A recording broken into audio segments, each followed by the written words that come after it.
Hello, my friends. Welcome to the Call-In Show. Look at that. After all of that, what happens? The darn camera didn't work. There it is. Now, there I'm here. I apologize for being a few minutes late. I didn't mean to be, but what I was trying to do was get us a funny thing on a soundboard, and it didn't quite make it. So we kind of have Cash talking over Dan, but you know, it's still pretty good. As we can get. He just gave up a big nugget. It's a big nugget. I want to get the big nugget on the soundboard. I feel like that seems useful. Also, I really like the way that it sounds. Makes me laugh. So, ladies and gentlemen, welcome to our call-in program. Thanks for being members. For those of you that are subscribers on X, you guys have access to the phone number. It is a subscriber-only post. There you have it. If you are a subscriber over on YouTube, you can get access to it. I just reposted it again. There you have it. And let's see. And then for those of you who are the OG sponsors of this program over on Locals, you guys know who you are. Renzo's trying to give out my phone number early. I had to stop him, but we got it done. The phone number is the 818 number. It is from June because we never got to use it from June because it wasn't working in June. But it works now. So I tried it. I tested it. I feel good about it actually being the thing that we hoped it would be. So it's up to you guys. The line is now open. You guys can knock out a call when you are so inclined. I'm going to set up the lo-fi in the background. I'm not sure if anybody else hears it, but I like hearing kind of like an elevator-y type music. Look at this. All my cameras are jacked up right now. Do you guys see this? All my cameras are the wrong size. All right, let's get the first phone caller on. Say hello to caller number one. Who am I speaking to? Oh no, I didn't bond it. Hold on, stand by. You're not even on the air. What did I do here? Look at that. I was doing the Dan thing and I failed to add you to the show. So 3, 2, 1, and go. Caller, you're now on the line with everybody. Can you hear me? Yeah, I got a beep. Am I there? Now you're there. Okay, we got this going here. All right. How's it going? This is Owen. Hey, how you doing, Owen? How's You said it going? you were gonna call and you did. Well, I got it because I got to go at 10:09 because of my family obligations and stuff. So I busted out of my meeting I had this morning or this last tonight here. I'm off. Never mind. Yeah. Outstanding. Oh, what do you got going on? What do you think about this week?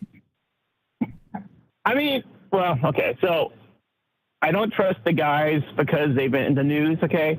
Because they've been lying to us for so long that they're still lying, I think. So the whole Epstein thing to me is all kind of like bullshit.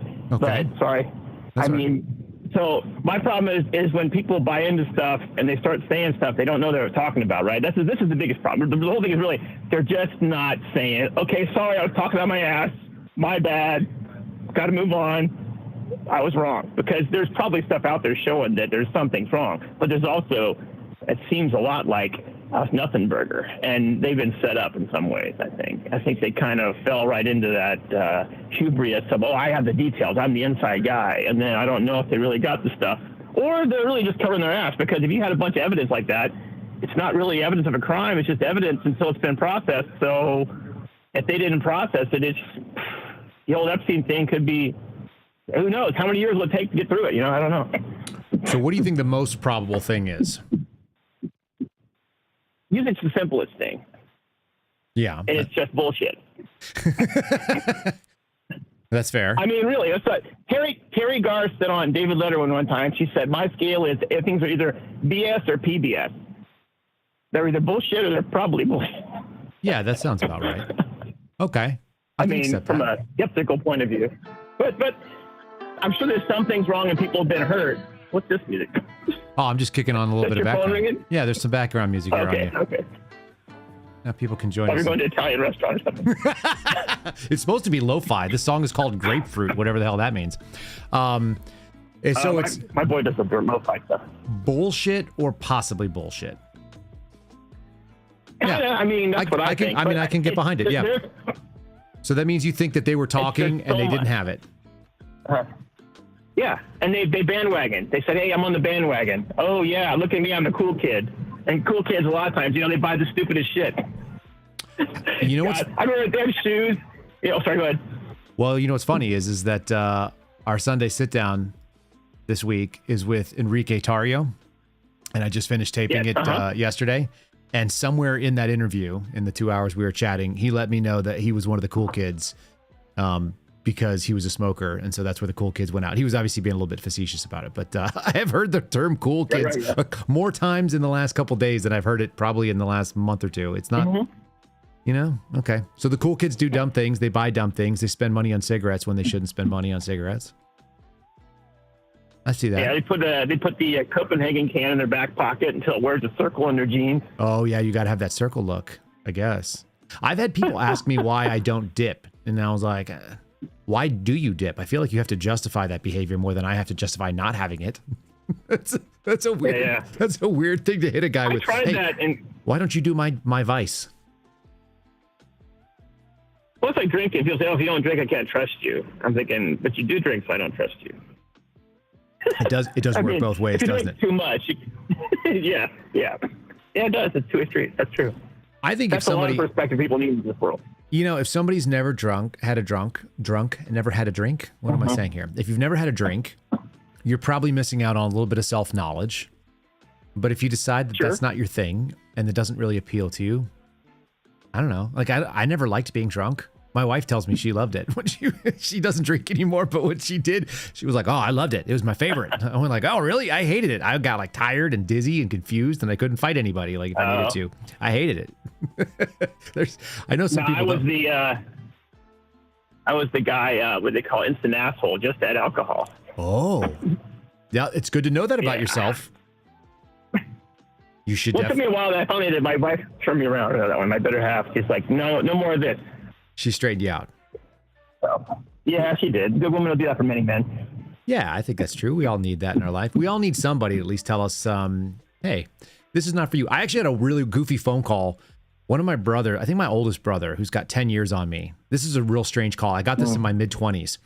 And he called me up, and I don't remember the context, but out of nowhere, he starts talking, and he just goes, "Hey, you know that your time for psychotropic drugs has passed, right?" And I went, "Wait." Like, that's an interesting thing to have your brother. My older brother. Yeah, he's got 10 years on me, and like it wasn't like a thing that we talked about ever. And he just goes, "You know that your time for psychotropic drugs has passed you, right?" I go, well, I never really thought about that." And he was like, "Yeah, well, if you do think about it, just, you know, it's just not for you. That's not going to work out. I know your personality, and it's too late. You won't benefit." And I went, "Oh, okay. Well, I'll keep." Your mind can't be expanded anymore. Yeah, I guess not, man. I appreciate that, though. I appreciate people like assessing my limit for me on a thing that I wasn't properly interested in. So if people go like, "Hey, man, do you want to try mushrooms?" And I'm like, no. My expert actually told me that my time for psychotropic drugs has passed. I had to lay off them. Yeah, I talked to my family member, and I was advised against your offer, but I really appreciate it. You should know your limits. Useful. Yeah, I argue with the guy. He had his girlfriend over in college. I had a roommate, and he's got his girlfriend over, and she's arguing about psychotropic, mind-expanding drugs. And I'm like trying to logically argue with her. No, that's not a real experience. I'm telling her, because it's a chemical that made the experience happen. So how is it real if it's been artificially created? And she just couldn't compute that. Well, was she on the mind-expanding substance? Because she might have been better if she did. I don't know. Maybe she sure looked like she was that kind of person. Yeah. You know, those hippie dippies, you run into them here, and they smell like patchouli oil. It makes you want to puke, but that's... Yeah. We got a no vote on the background. We got a no vote on the background music. Oh, yeah, it's a little loud. But I don't know how it blends in, the mixer you got. It should be mixed lower than it was, so I'm just going to kill it. I just don't know. It was just in the scene. It was an experiment. I thought stuff when I was younger, though. Probably like, huh? Go ahead. Yeah, I think my wife voted no on it the other day, too, so that makes sense. I just kill it. Yeah. See, we need women in our life to straighten us out. They tell us, hey, you got a lot of good ideas. That wasn't one of them. Hopefully they say it that nicely, 100%. Right? Yeah. That's why I say my better half. Right. My better half. Complete me. I saw somebody the other, maybe it was today on X, who was asking a question and said, folks that have been married for, a couple years, what's your best advice for success? Right. And I think that changes over time. But one of them was, if both of you think that you married up, then you're winning. Oh, I never thought about that. Because you kind of married across. You married a cross? Like a cross-eyed bear cross or a cross? No. Like a lateral. Even. A lateral. Yeah, lateral. Well, Yeah, we're both about the same. So, but yeah, and I'm not talking about looks, obviously. I'm talking about like all the things. If you look over at your partner and you're like, yeah, sure. I'm lucky to have this person in my life, and they also feel the same way, then you both feel kind of like you married up. You added to each other, so you get to push that up. Yeah. That seems like a good thing. I got that unicorn off the Crazy Hot Matrix. I got the unicorn. Love that for you. Yeah. If I buy another AR, my wife's like, you can never have too many ARs. Yeah, so there was a guy at a gun store. There's a guy at a gun store in Dallas, not Dallas, in Austin. And he was telling the story that there was an old man that used to come into the store all the time, and he would buy guns from them. Mm-hmm. And he would always bring an empty gun case with him, and he would ask them to shed the box, like take the box from, like, oh, I bought this rifle, like put the rifle in the thing, and he would throw the box away. And so finally the guys were like, hey, what the hell's with the empty case and the gun box toss out? Like, we're happy to throw it away. We don't care, but what's with that? And he goes, oh, whenever I leave home, I bring an empty rifle case and I tell my wife I'm going to go sell a rifle to the gun store. And when I come home, I tell her they didn't want it. And then I put a new one in the safe. Which I guess if you're in that kind of a relationship, like that. Yeah, if you're in that kind of a world, like that's okay. That's funny. But but also, like, I don't want to be in the relationship where I have to like lie to my wife about what I spend money on. I just go and tell her things that are really wild. I'm like, honey, I'm getting a submachine gun and I'm getting you one too. And she was like, oh, good. Yeah, I was hoping you were going to do that. And she's always joking. Dude. But I'll do it anyway. Like, I'll still tell her. Yeah. And she's not mad about it. She's like, okay, well, which one's mine then? Did you get one for me? We do that. Yeah. I got his and hers. I go to buy a 365 and she got one too. I went to buy a 220 and she got one too. I went to buy a 40. She bought a 226 and 40. So yeah, it's pretty much even. This is the right way to look at this. I like to build them. So here's the deal. I used to build ARs and I've probably built 50 or 60 of them without exaggerating. Mm-hmm. And then at some point I ran out of the energy or interest in doing it. So I'll still swap a part here and there if I want like a different trigger, if I want, if I want a different sort of like, I like the Geisley, what do you call them? Mag releases. No, the bolt catch release. Yeah. They're maritime bolt. I like that one a lot. Okay. So there's a few parts, but I just like, now I'm like, well, I'll just buy a Geisley then. Like, I'll just go buy their rifle. I don't have time to sit there and torque it and worry. LaRue. Okay. They're right down the street from me. I like LaRue. LaRue has an MBT main battle trigger, 2-stage with the regular curved trigger. I've been putting that in all my guns. I got one. I'm like, oh, this is so awesome. So I've been putting them in everything. I love those. Did you get them when they were the sweet deal, when they were as low as like $75 or $80? Yeah, as my understanding of it is he doesn't like Geisley, so he always prices them less. Yes. So that was what I always. Yeah, they're great triggers though. They're good. Yeah, at some point in time, like it's a diminishing return where you're not going to notice the difference between how good your trigger is. I think all mine are basically the same, and they're all Geisleys at this point. So I just buy all Geisley stuff. But that's why I'm doing. Yeah, I've been putting. Yeah, you just make them all the same, so that whatever you grab, the break is the same, the shot is the same. I did have like one of the dirtiest equals, like the most accurate factory rifles I've ever shot in a gas gun from Geisley. My FBI Geisley, which I still own, it shot a 1.5-inch group at 200 yards with 5 rounds of just factory Federal. Nice. That's crazy. That's like that load then, whatever the weight of it, the weight was, the barrel twist, everything like that weight. It's a 1-to-8 and it's a 55 grain, and for whatever reason, 55, 1-to-8's pretty good. Yeah. It stabilized it great and it went out there. So you got like a 3/4 MOA gun on a gas gun, like with a 1-to-6 optic on there. I could do all the things with that sucker. It's really, that's nice. Yeah, it really is. It's a 16-inch. You know what? If you're used to shooting shorter barrels too, and then you go shoot the 16, you feel like you're cheating.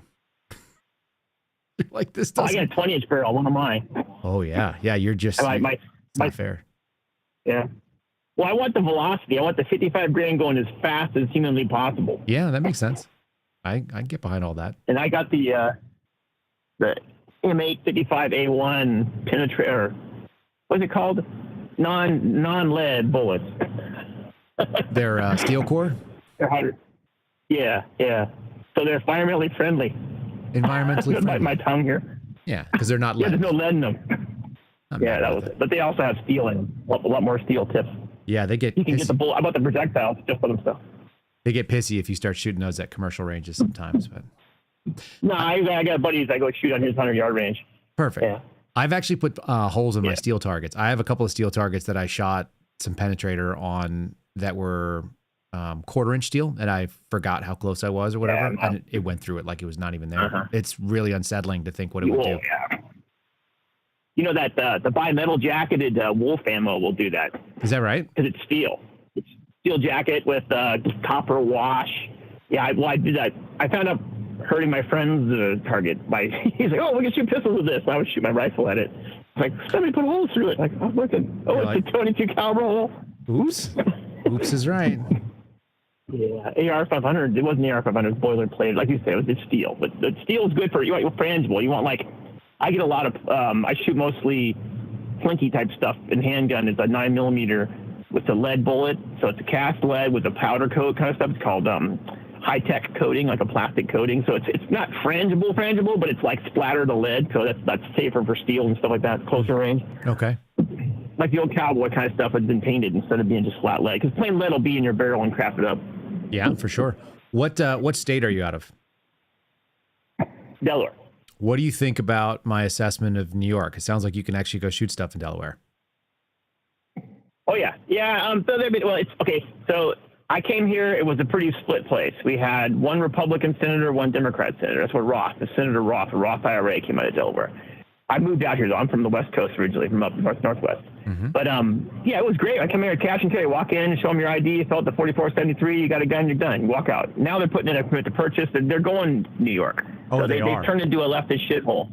Yeah, it's turned into a leftist shithole. But it's like 1/3 of the state. The very top tip of it is basically full of the city, and that city is trying to drive the politics everywhere. Yeah. But I'm in a lawsuit against that right now. I'm party to a lawsuit from the Firearms Policy Coalition suing the state about magazine capacity in semi-autos. So my name is on the actual court filing. And it's with FPC? Yep. Mm-hmm. Yep. I've been an FPC member Yeah, for a because while. I don't have a... Go ahead. They have a thing where if you have a permit to purchase, a concealed carry permit. They're pushing everybody to get a concealed carry permit in Delaware. They're pushing. You want to buy a pistol, you need a concealed carry permit. You want to buy a magazine more than 17 rounds, you got to get a concealed carry permit. To me, it's a licensing scheme. They want to know who's got the guns and who's got the magazines. Uh-huh. So I open carry. I don't have none of the permit stuff. Oh, I like it. What do you open carry usually? Yeah. A 365. A 320. A P320 carry, just like the cops. Got it. Yeah. You just have to make I sure it got doesn't... a Safariland level 4 retention holster. What is the fourth? It's got a lock. You know, there's a hood, and the hood you push down. So step 1 would be push down the hood, push the hood forward is 2, and then you have the thumb release, the RDS release for your thumb. So the 4th step is called it's a lock on the hood. The piece you push forward that wedges under the hood, so you can't push the hood down, you can't push it forward. So you have to push that piece back. It's called an ALS lock, or I think it is, something like that. I mean, I can do it in like less than a second and get a shot off because I've done it so many times. But it's just because if you're going to open carry anything, you want to have retention. And if you want to have retention, you might as well have something that's going to be at least what the police have. Because otherwise, you get into a wrestling match with somebody, they're going to try to take your gun away. Well, this one, I can get it off. But you have to know there's like 4 motions to go through. It's the whole thing. But yeah, it hasn't gone off on my phone. It doesn't shoot I unholster every night and put it in my whole safe. And it doesn't. Yeah, you got some chat warnings that said make sure you don't drop it or point it at your dick. So those are all Don't important. drop it, yeah. No, I carry it on my side. I carry it at 3 o'clock. Okay. It's like, straight up like the old cowboy days. I have a holster with a lever lock. I mean, it's the quick release prong thing, so you can take it off and stick it. I have a bracket on my dash. Nice. So you've got a QLS fork. Yes, QLS fork and I got the receiver on my dash, so I can open carry my car too. It's just up on the dash. I like that. I know all the rules. I went looking at all that shit. Yeah, if you live in a place where you got to know the rules and if you're going to play along, I really wish we lived in a country that actually believed in the national law that says they can't infringe on any stuff. Well, the best part is if you carry the same pistol as the police and the same holster as the police, then the police look at you and go, "Is he a?" Yeah, they give you a little bit of leeway. Well, because they don't know. They don't know if I work for one of the agencies, like they might know. Yeah, for sure.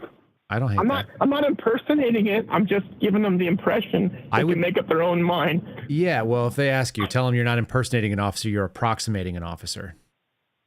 approximating. That's good. I like that. Right? Hold on. I'll just look at me up and they're not. Yeah, here we go. As we can get. He just gave up a big nugget. We there. want. That's a big nugget there. I need to clean up that audio. I'm going to get that so I can so drop the big nugget. Aren't you? I am so too. disappointed. Somebody I mean, chastised me and said, you're awfully negative about these guys. And I'm like, yeah, well, that agency kind of jacked up my family pretty good. And I kind of thought they were going to go in and fix it. I thought that's what we were voting for, but I guess not. The do matters, man. The do matters. I did believe that. I don't know. I think there's a cult thing going. Like I told you last time, I think there's something came in and they're like, oh, you're so great, you're so big penis, and then they're all just blinded by that, and now it's come to roost, because now this stupid now they're stuck with it. They're kind of like that. They're coated with the stink. They got this. Now they have that stink on them. Yeah, but the way you said it sounded like it was an Asian lady in a massage parlor. So. Oh yeah. I think that's. Oh, you're so big. They walk up. Oh, I love you. That's how they suck you in. They do that. Oh, you should not use that word. That's so good. No, it's true. It's all about whatever it is, fluffing the masculinity up to make it sound like it's great, and they get you. What would you do if your job was on the line? I mean, that's what these people are like. They're not honest actors that we're talking about. They're nefarious. Yeah. They're trying to accomplish something. So I can't fault them, but. You'd think that you knew better. You're going to go in. A lot of people. A lot of flattery. You have to be somebody, though. I mean, no offense to you, but you have to talk to people all day long and different. But pretty much the FBI actually. So you need to have the people skills to actually read through that, because you can watch people and they're gonna sing you a song or song and dance, and it takes some perspective. It takes experience with dealing with people. Like, if you sell things, for sure you can size people up. And I mean. Especially when you first walk in the door, everybody's coming out and saying how great, oh yeah, I'm great. Like, there's not any, it's hard to push back on that, people being so nice to you and doing that kind of stuff. But they need a better quality asshole. They're just not big enough, Yeah. People coming up and they're just, it's hard to do that, I'm sure. He's a bad guy. I had a couple of assholes that I recommended to go into that agency to help them out. Yeah. With the right sort of crappy attitude about things, I think it would have been fine. They would have been professional, but not pleasant, Oh, well. I mean, I don't think I'm at the burn it all down stage now. I like that mouse pad you got there. This is fine. Right? I don't think I'm burn it all down. There it is. It is fine. How many times have I shown this mouse pad? You just got a good memory on that. Yeah, sorry. I got that kind of memory. Visual stuff sticks with me. Movies, that kind of stuff. I can sit there and. Here, hold on. My daughter's cat. I'll show it broadly here for people to see. There it is. There's the "This is fine." That's my wife's little gift to me to remind me that this is fine. It's not, but this is fine. I was listening to, she was the president of the Heritage Foundation giving a talk about accepting her thing, and she's talking about what her grandmother told her. And her grandmother said, in life, there's things that have consequences and things that have eternal consequences. Oh. If it doesn't have eternal consequences, then don't sweat it. And she's talking about your soul and protecting yourself as far as, keeping yourself right with the Lord. Yeah. That was a really good point, because, that if you think of it like that, then a lot of things really don't have eternal consequences. I'm sorry, but this person, they banged into my car, they scratched my thing, whatever. It's not like it has that. What's your, that's your perspective. That's an interesting perspective. Yeah. But also that same thing, though, you make a commitment, you got to stick with it. Like, I had a thing at work where I was going to do this thing, and I could have gotten out of it, but I made the other guy do it. So I said, you know what, if I made him do it, I'm going to do it too. So.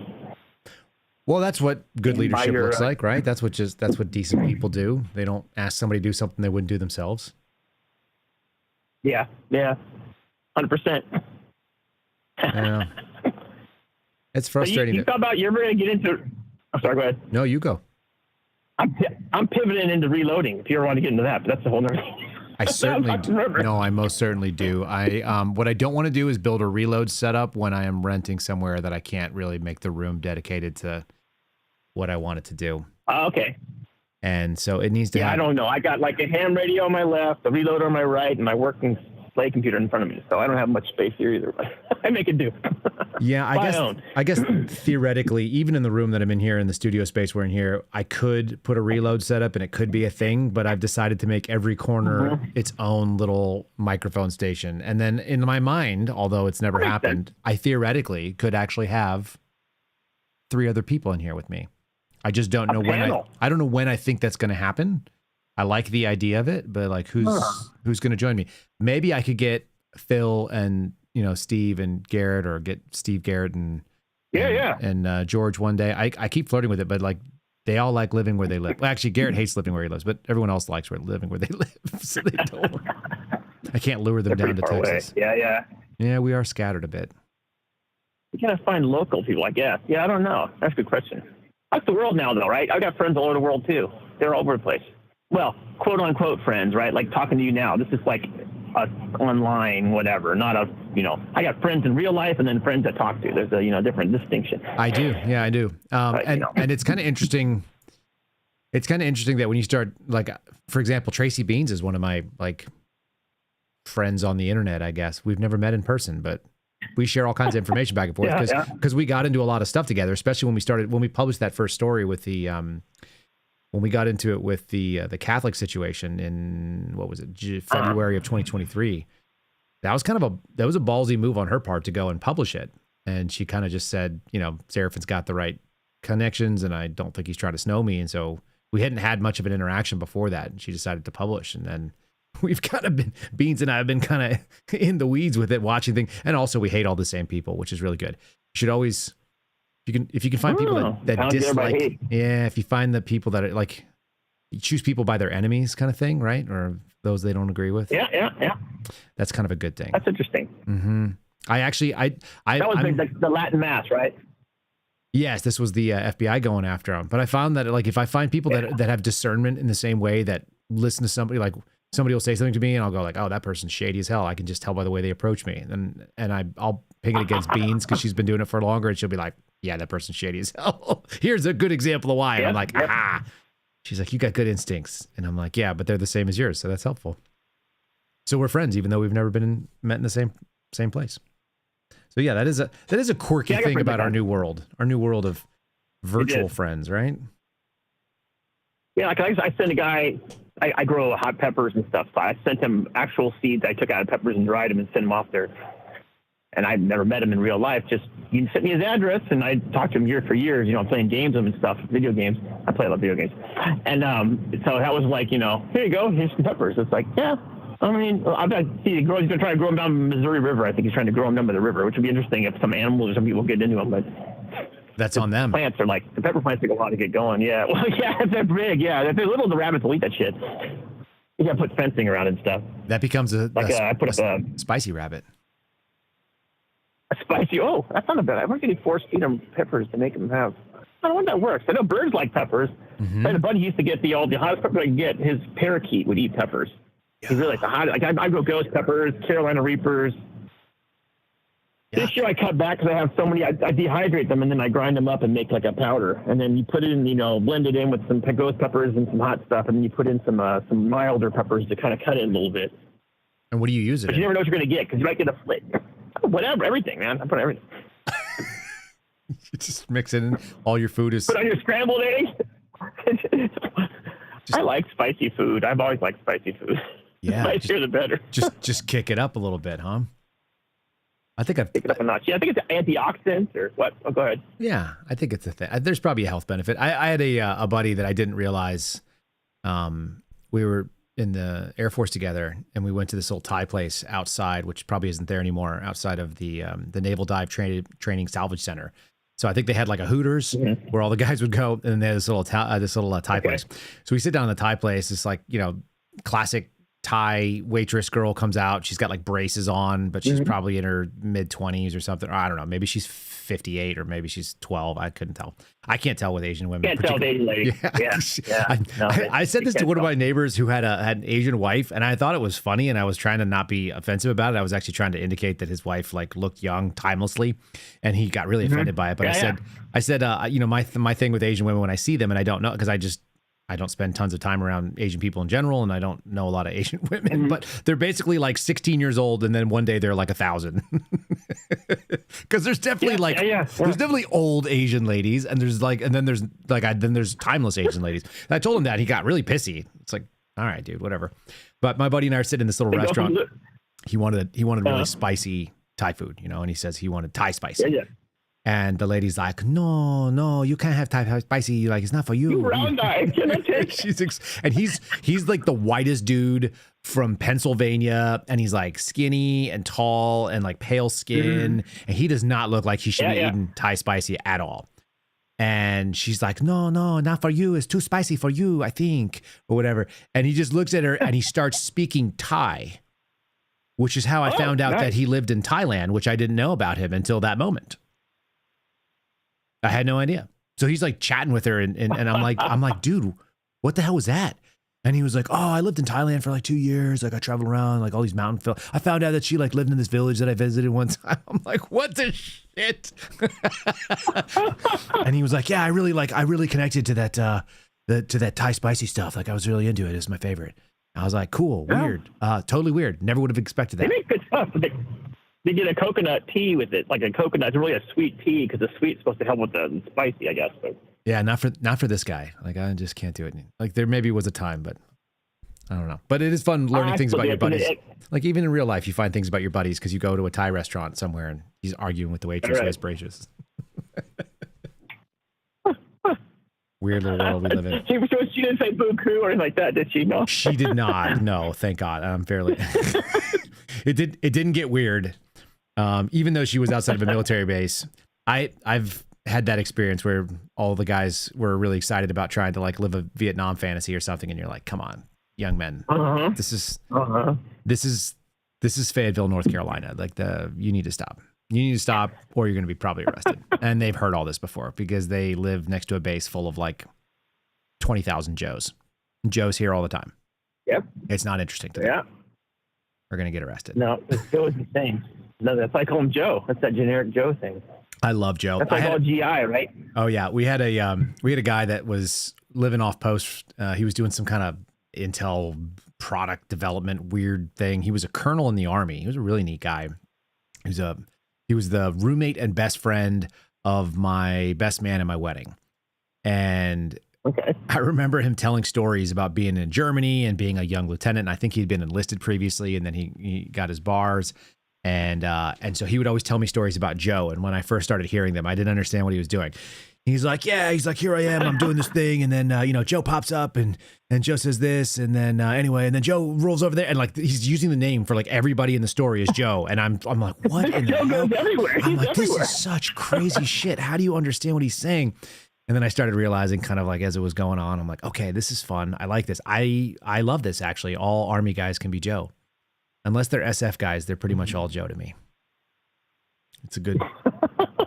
It's good funny to talk about Joe that way. And, you can tell, I think officers must do that too, to anonymize their guys when they're telling funny stories about their guys who are all Joe. That could be. Officers are a whole different kind of breed of people. Yeah, I know enlisted guys. I don't really know. Well, I know one guy was an officer, but I haven't talked in years. He was a captain in the Army. Everybody else I know is pretty much just, they were grunts. Yeah. Was it is it a corporal maybe or less, I think? Yeah. E4. Yeah. And maybe even that, the guys were all like, they got out before they had that. Because the world's so messed up right now. It's kind of like a thing where, getting in the military, my friend got in the military for Desert Shield and then Desert Storm. They got out. They went back in again when he was like in his 30s. I told him he's fucking crazy after that 9/11 stuff happened. And it was like, yeah, that was a whole different time. I joined up in the middle of the war on terror. Actually, kind of a wild little moment. I had a guy DM me on X the other day, and he was like, hey, Kyle, you probably don't remember me, but I was in the bunk right next to you in basic training in 2009. Oh, wow. And his name's Emmett. And I was like, oh, I do remember Emmett. Yeah, Emmett was a solid dude. He was a really nice guy. He was like one of the few sort of like, he was younger than me, but he was still a grown-up in the building, and everybody else was basically like a 17-year-old tard doing 17-year-old tard things, whatever Air Force guys you went into it late, right? I was 27. So he said, I Yeah, remember, gosh, you're crazy. he's like, I remember we were marching somewhere and we were trying to like do a marching cadence. And instead of doing whatever they had told us we could do, you were doing Call Me Al. I was doing, Paul Simon. yeah, I was doing a Paul Simon marching cadence because that was I loved marching cadences. I loved making them up on the fly. I loved calling them. I loved turning them into a ability to either march or run to. Really funny. One of my buddies used to Cub Scouts.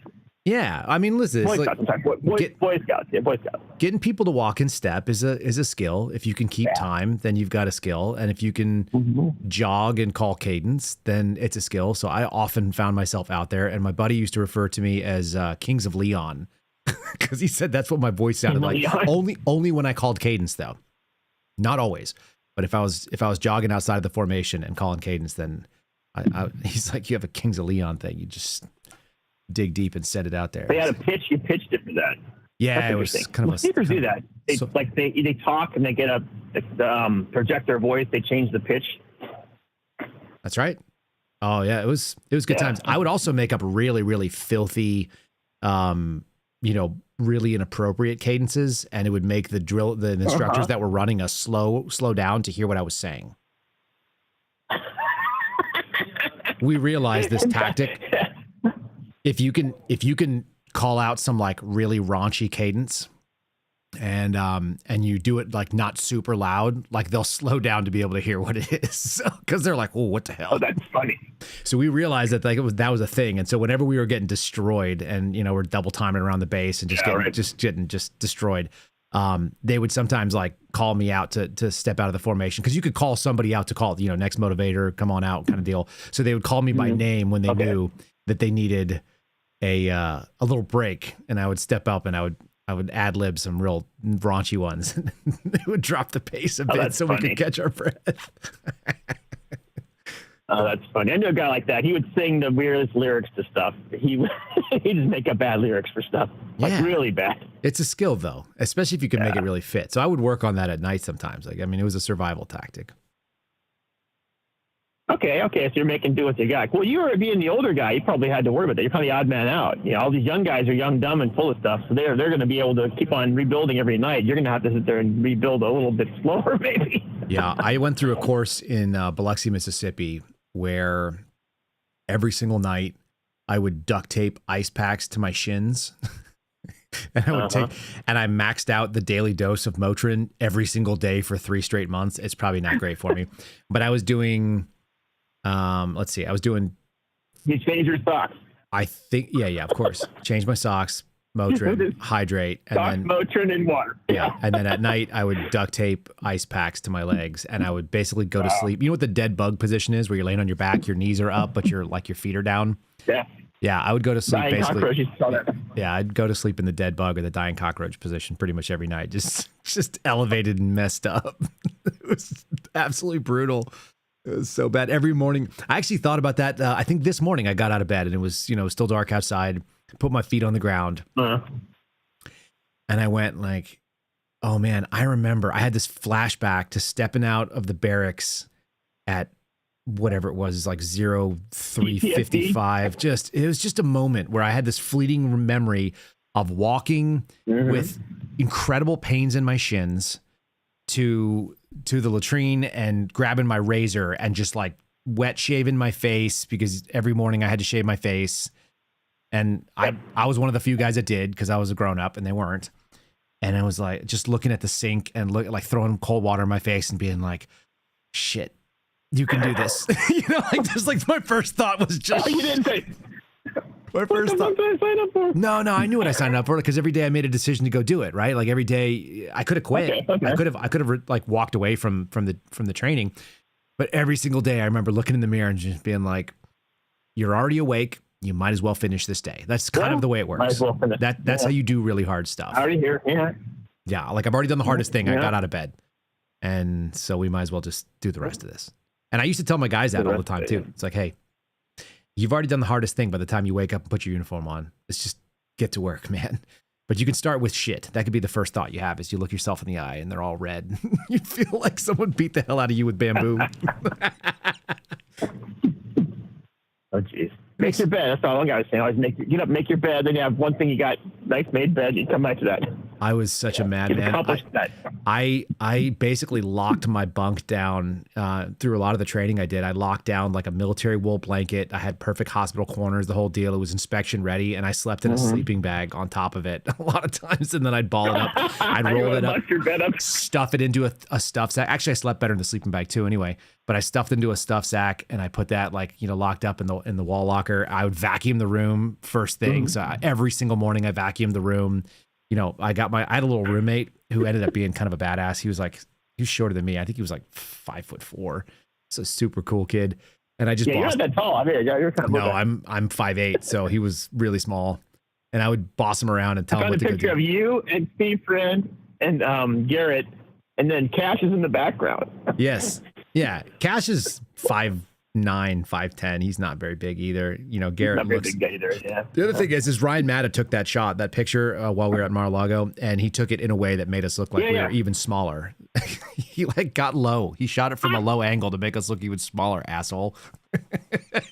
Yeah, well, the photographer, he's not your friend. You got to give him a bribe or something. Yeah, well, he should know better because Ryan and I are about the same height. So that's BS. He should have done us a solid, but he didn't. That's funny. He made us look like we were midgets, and we were standing next to Andre the Giant. Flagpole in the background doesn't help, right? It's a big ass flagpole too. That's why he was low, I think, to get the flagpole. Yeah, that's the one. Yeah, I feel like it'd be a good Where's Waldo. And you got Cash kind of in the background. Put a Waldo hat on him. Yeah, there may be an interesting piece coming out in the New York Times about him. I got some phone calls from reporters asking me if I could substantiate the fact that we were advising Cash prior to going into his position, and I'm like, yeah, I can substantiate that. Yeah. And they're like, do you have any like proof that you had comms with him? And I'm like, oh, do I ever? Receipts for the guys that did Bongino get receipts. I have receipts, 100%. Oh, geez. Yeah, so that might be a fun thing. Just keep watching. If it pops up, I'll bring it on.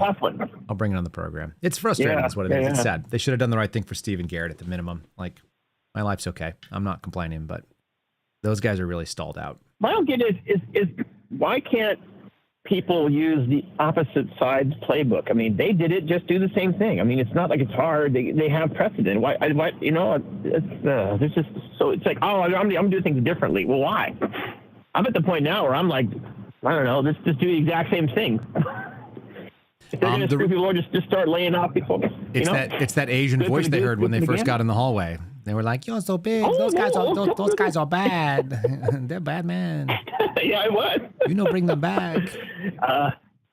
They just haven't had sycophants trying to do that. I mean, I ran into guys like that. That they're like, and you're like, what are you trying to get out of me? I mean, it's like you're trying to sell me some crappy vacuum door to door or something. I mean, it's like that kind of personality. What are you trying to do here? Yeah, although I don't bag on door-to-door vacuums because there's like basically two companies that I'm aware of that do that. One of them is Kirby. They make a pretty good vacuum. And the other one, my mom had one. Is Rainbow. You ever heard of Rainbows? No, but I have a TriStar. My brother-in-law was selling them, and I still have that. I bought that in 1998. No, before that. It was 1996. Still works. I put a new motor in it, but it's a really good. It's a cast aluminum body. Apparently, Howard Hughes had TriStar vacuums on his Spruce Goose. But if you can't get parts for the damn thing, I had to buy a vintage one off eBay for the parts. Yeah, but I like that. Everything about what you just said is like that's my style. My parents bought one of these Rainbows maybe 30 years ago, and they're still using the damn thing. And show me someone who's using a vacuum that's 30 years old and it still works well. It's just not common. This thing, my dad, it's the joke my stepmom always had, you buy a vacuum that'll suck up the carpet. And so my dad would buy a shop vac that would suck the carpets up, like the affixed carpets in the car. And then he put in a home vacuum system that would suck up the actual carpets in the house. So, I mean, this is not quite that powerful, but it's pretty darn close. And it's got that cyclonic action like the guy from, what's his nuts, Dyson? It did that back in the 90s. So, I mean, this actually probably did this back in the 60s or 50s. So, I mean, that's not a new idea. It's just he got his fancy plastic version of it, This is all metal, it's pretty fun. I want the metal one for sure. Yeah, it's getting old. And the pieces, I'm having to rivet things back together again. But I mean, that's how it's made. It's made with rivets and stuff, so you can fix it. It's not just a bunch of plastic. I like that.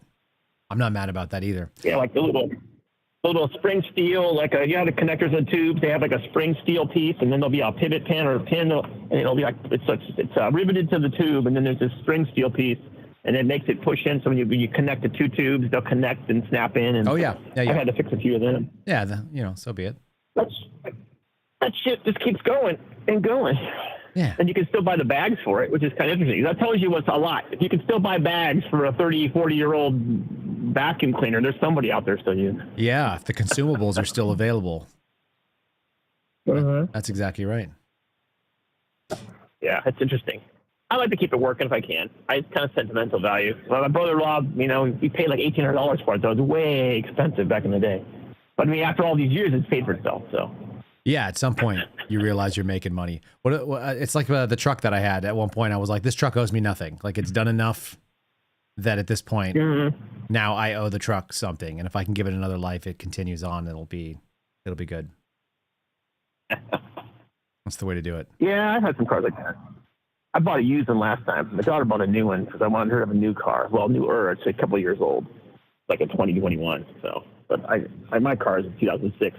It still runs, man. I keep it working. Yeah, 2006 doesn't even sound old. I'm in this. It's not. I mean, it's got like a 200,000 something on it. It's a Toyota, so it'll keep going. I'm in this weird spot right now where I feel like I'm on a bookend from my early time. So when I joined the military, the first thing I did is I went out and bought myself a truck for $1,700. I bought a 1991 single cab F-250 diesel, rear wheel drive, long bed. And it didn't start, but it ran. And so my buddy actually jerry-rigged the starter to get it to start, which actually lasted for like a year and a half until it melted down. It like burned out like whatever. It just needed to be connected. I think all the ignition does. The ignition just turns a switch, and then there's a relay, and the relay actually switches the actual high current stuff. We burned it out with that because at some point it started arcing, but it lasted for a really long time. So we got it to we got it to start, drove it off the lot, $1,700 again, 91 F-250. So I drove that for a couple of years. I bought it specifically so that I could go and see my wife, who was my girlfriend at the time. And so I was driving. I would do like this 90-minute trip in this truck that had roll down windows and non-working radio and no air conditioning, and I would just just like a land yacht. It would do 55 miles an hour. Tops kind of deal. We just cruise. And so I would drive it out to Austin to go hang out with her. And now I have a new 2022 F-250 diesel that's 4-wheel drive, off-road, everything. And it's got, the back seat's full of kids. And the kids always want to ride in the truck if they get a chance. So we went and picked up my mom's. Is it a 4-door? Oh, yeah. Yeah. Okay. It's big. So the bed's not as long then. It's not a long bed. It's the 6.5 foot bed, but it's a upgraded rear so that it's it's a 250 by labeling, but it might as well be a 350 because the rear springs are set up to handle a 25,000 pound tow. Okay. So the whole back end's upgraded and all that. It's a freaking nice truck. Like it is, and it says the Kyle Seraphin Show on the back of it in big letters on the rear window. I got a big. No subtle there. No, I got a sticker because I was like, this is my sponsored truck. Like I sponsor my own truck, so that's what's happening. Right. One person has seen it and gave me like a really positive reaction. I think most people just see it and it's just like another truck that's got some sticker on the back of the window. But the window sticker is not small, right? It's like 24 inches, and then the other side, like on one side of the window, it's 24 inches. It's got the rear opening window, and on the other side of it, it says like it has my Twitter handle, and it's got Rumble, YouTube, and X logos, so people can find the show. You get that all over the place. I see other cars with the hashtag. I call it a pound sign. I'm still calling it either number or pound. It's not a hashtag, but whatever. Yep. Yeah, that's like, I can blow down their cars and stuff like that. So did that take DEF? Did it put DEF in it? Because that was what kept me from doing it. So mine has a DEF set up. Yeah, it's actually not too bad. It's $30 to fill the damn thing up, and it lasts for something like 2,500 plus miles. So it's not like you're doing it all the time. But I looked into all that. Like you can DEF delete it. You can do a DEF delete. Like they make those kits. Those are not too bad. Yeah, exactly. But I did have a dude who was super excited. He was like really pumped up. I drove down to Austin for the No Kings rally. And when I was driving, some guy in his probably late 40s to mid 50s was riding on a bicycle, and he rode past the truck He did a double take, looked back through the windshield, and gave me like a 2 hands in the air, like, you know, like fist pump. He was like, yeah. And I was like, oh, that's cool. I bet he knows who we are. That's fun. I was like, that may not be. He get recognized. And then I was like, oh shit, I better park far away from where these people at the protest are, because I don't want them smashing my truck up. So I ended up parking way off in the boonies. Oh yeah, that was the one you were live there. Yeah. What were you using for the makeshift boom, like a steady cam or something on your? Yeah. So I've got a what is it made by? It's DJI. It's a DJI gimbal, and the phone will lock into that, and then it goes into a microphone setup that's also in kind of a like a chassis, and it's a quick release thing, so I can put it all together on the fly and run it one-handed. I can get it like 8-10 feet in the air. It's the same exact thing I built for Mark Naughton to do protests. The problem was at that particular protest at the Capitol, they were doing cell phone signal blocking. So I was unable to do anything. Okay. All I could do was record. So I recorded it locally and I uploaded some footage of it later on. But, you I know. wonder how that satellite thing will work. You see that they're putting satellite link in some phones now? I wonder how that'll work. I mean, my new phone has it. I don't think it's for data. I think it's for emergencies for the most part. Yeah, as far as I know. Yeah, like those, they have wilderness ones, like the wilderness GPS/SOS things. I've seen those. For sure. Yeah, it's not something I've looked into. I need to be mostly on the grid for all the things that are going to make sense for what I'm going to try to do. I need more bandwidth, but I'm sure there's the backcountry, what do they used to call them? The track phones and stuff like that. Those were always. Yeah. Interesting. Oh. Yeah, you have that stuff. I was telling you that thing about the fiber optic. You can get that for your internet. That's better, but yeah, that doesn't keep Big Brother from fucking with your fiber. So no, it doesn't. But all that being said is I've been kind of excited about what we built up here, because we had some of those challenges early on in the last couple weeks, maybe starting 5 weeks ago or 6 weeks ago. And so I was like, oh shit, like what if we run out of power and I can't, but like just because I'm out of power doesn't mean the rest of the country's out of power. So now we're running the entire studio setup, the entire rig, all the monitors, all the computers, the soundboard, everything is all run off a solar generator that has a backup power to the house. But if the power fails, like this room won't go dark. It'll just, you won't even know. It'll just, everywhere else will just go. 3,300, you said that it's like that's oh shoot. Kilowatt, 3,300 kilowatts? I'm not 100% sure what all the numbers mean. And I need to go 3 kilowatts. Probably 3.3 kilowatts. I think it's 3.3. Yep. Yeah. And I'm not pulling out like, like this thing stays 100% charged on a 20 amp plug in, in the wall. So it's not drawing that much to run all the stuff, even though there's a lot of things here. They're all pretty efficient and they're all LED and so on. So what's really wild to me is that if you pop the power to the house and let it go onto backup, it claims that it'll be able to broadcast for 59 hours. Which, that's worth testing. I mean, I don't know if I want to run the battery down to that, but like, I'm kind of curious to see like how long. I don't know if that calculation. If I ran it for an hour, the calculation would probably figure out what it's drawing, and I'd learn. But yeah, exactly. On top of that, then we've also got the fiber, and then I've got a failover router set up on the cable. So we've got two different infrastructures on that, two different lines, and they're completely independent. I asked the guys when they were there; they don't share the infrastructure, and those are all on UPS batteries. So theoretically, I could stream at least 8 hours of the apocalypse if it happened. I got the whole house solar thing on my place. So I'll be sitting here with the lights on, fighting off people. Yeah, well, they'll be able to see where to go. I need sharp stakes for their heads. I need sharp stakes for their heads in the front lawn. I'll tell you what, a couple of heads on pikes will definitely dissuade the next people. It means make them be more friendly when they show up, right? Yeah, right. I'm for it. That was a good deal. I can make like 3/4 of my power right now, and that's everything. I'm solar, summertime, air conditioner, whatever. It's all turned on, and I can make 3/4 of it. And that's only because nobody around here goes to bed until really late. So they're up. If they would go to bed when it got dark outside, I have even probably more power percentage. Interesting. Yeah. It's like the batteries. You got the batteries being charged by solar, just like you. This battery is getting charged by solar, and then any excess I don't use during the day goes in the batteries, and I use it at night. Yeah. So it's up and down, charge and discharge, charge and discharge. How many cycles will those things do? Yeah, I like it. I mean, I don't know. It's the Tesla stuff. They've been cycled a lot, but they actually discharge and recharge every once in a while. They'll do it like a battery recondition. Oh, that's cool.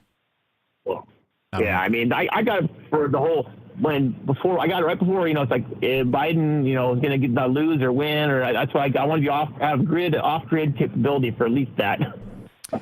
That is smart. I put all those plans in place for all that stuff, How concerned were you, let's say end of October, that things were going to get real spicy in the next month, at the end of last year? Well, I spent 40 plus grand on the solar system, so pretty concerned. Yeah, that's what I like. I like hearing that. I like knowing that I'm not But that wasn't the first thing. You know, the stacks and stacks of bullets and ammo and reloading, and I bought more of that Patriot Supply stuff. Yep. That shit, there's so many fucking buckets. Sorry, pardon my language. There's a lot of buckets. Each one of those 3-month kits, there's 6 buckets, and I bought 5 of them for 5 people, and I have 6 buckets. So 30 buckets for I come home, and the UPS guy just piled that stuff chock-a block on my front porch. You couldn't get to the front door. I believe you. Like buckets and boxes. Yeah, they unloaded mine directly onto my little dolly, my hand cart, and I was like, oh man, this is a pain in the ass.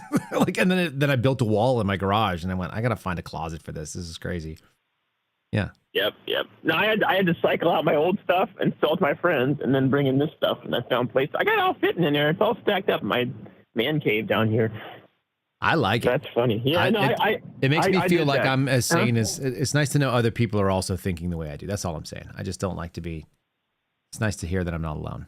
No, I mean, it's like you said, prepare or repair. Now, here we get hurricanes. So I've had to deal with, power outages for extended periods of time. I have a generator too, but it's basically just enough to run the fridge and the freezer. It's just enough to keep that, But it's a gas-powered thing, so you got to have gas. And you've got to have gas. You got to put stable or something in the gas. It's going to last. You got to keep dates on it so you can, cycle through the gas. It's a whole thing with the gas. So that's another thing too. But I got that my first time we had little kids. I first moved out here, and we had the hurricane come through. We lost power and I was at my job.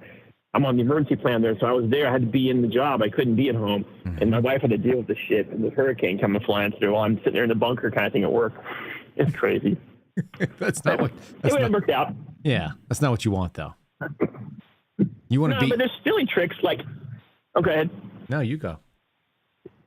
I was just saying, there's silly tricks like if you got a freezer, any spare spot in your freezer, put a bottle of water in there to freeze. Yep. Don't let it get frosty. Fill it up with food and then ice water. The whole door of my freezer is all bottles of ice, like ice bottles. Just to keep that'll keep that thing cold for. Yeah. I like Makes it more efficient. It runs more efficiently too. Your engineering hat would like this one too. It makes it run more efficient too because you have a larger mass in there that's frozen, so that'll keep cold. It makes it easier for the refrigerator to run too, or freezer. I like it. Yeah. Your conversation earlier spawned Rose Lopez into digging up the picture from Mar-a-Lago. So. Oh yeah. She dug it up. She needed to scratch that itch that you had created for her. That's funny. The OCD is a thing. It is a thing, isn't it? It's pretty funny. Man. We got a good crew. I just buy more of everything. My problem is bulk. If I have one primer, I need 10,000 primers. If I have 10,000 primers, I need 20,000 primers. Yeah. No, I mean, just mile markers, right? You got to increase your capacity. It just, as long as you don't have to move. I'm just telling you, when you got to move, it sucks. Oh gosh. Yeah. When you got to go move 40,000 rounds of ammo, you will not like your life. Last time I moved, it was books because my wife collects books. So we have books. It's hard to get rid of books 25 Baker boxes full of books.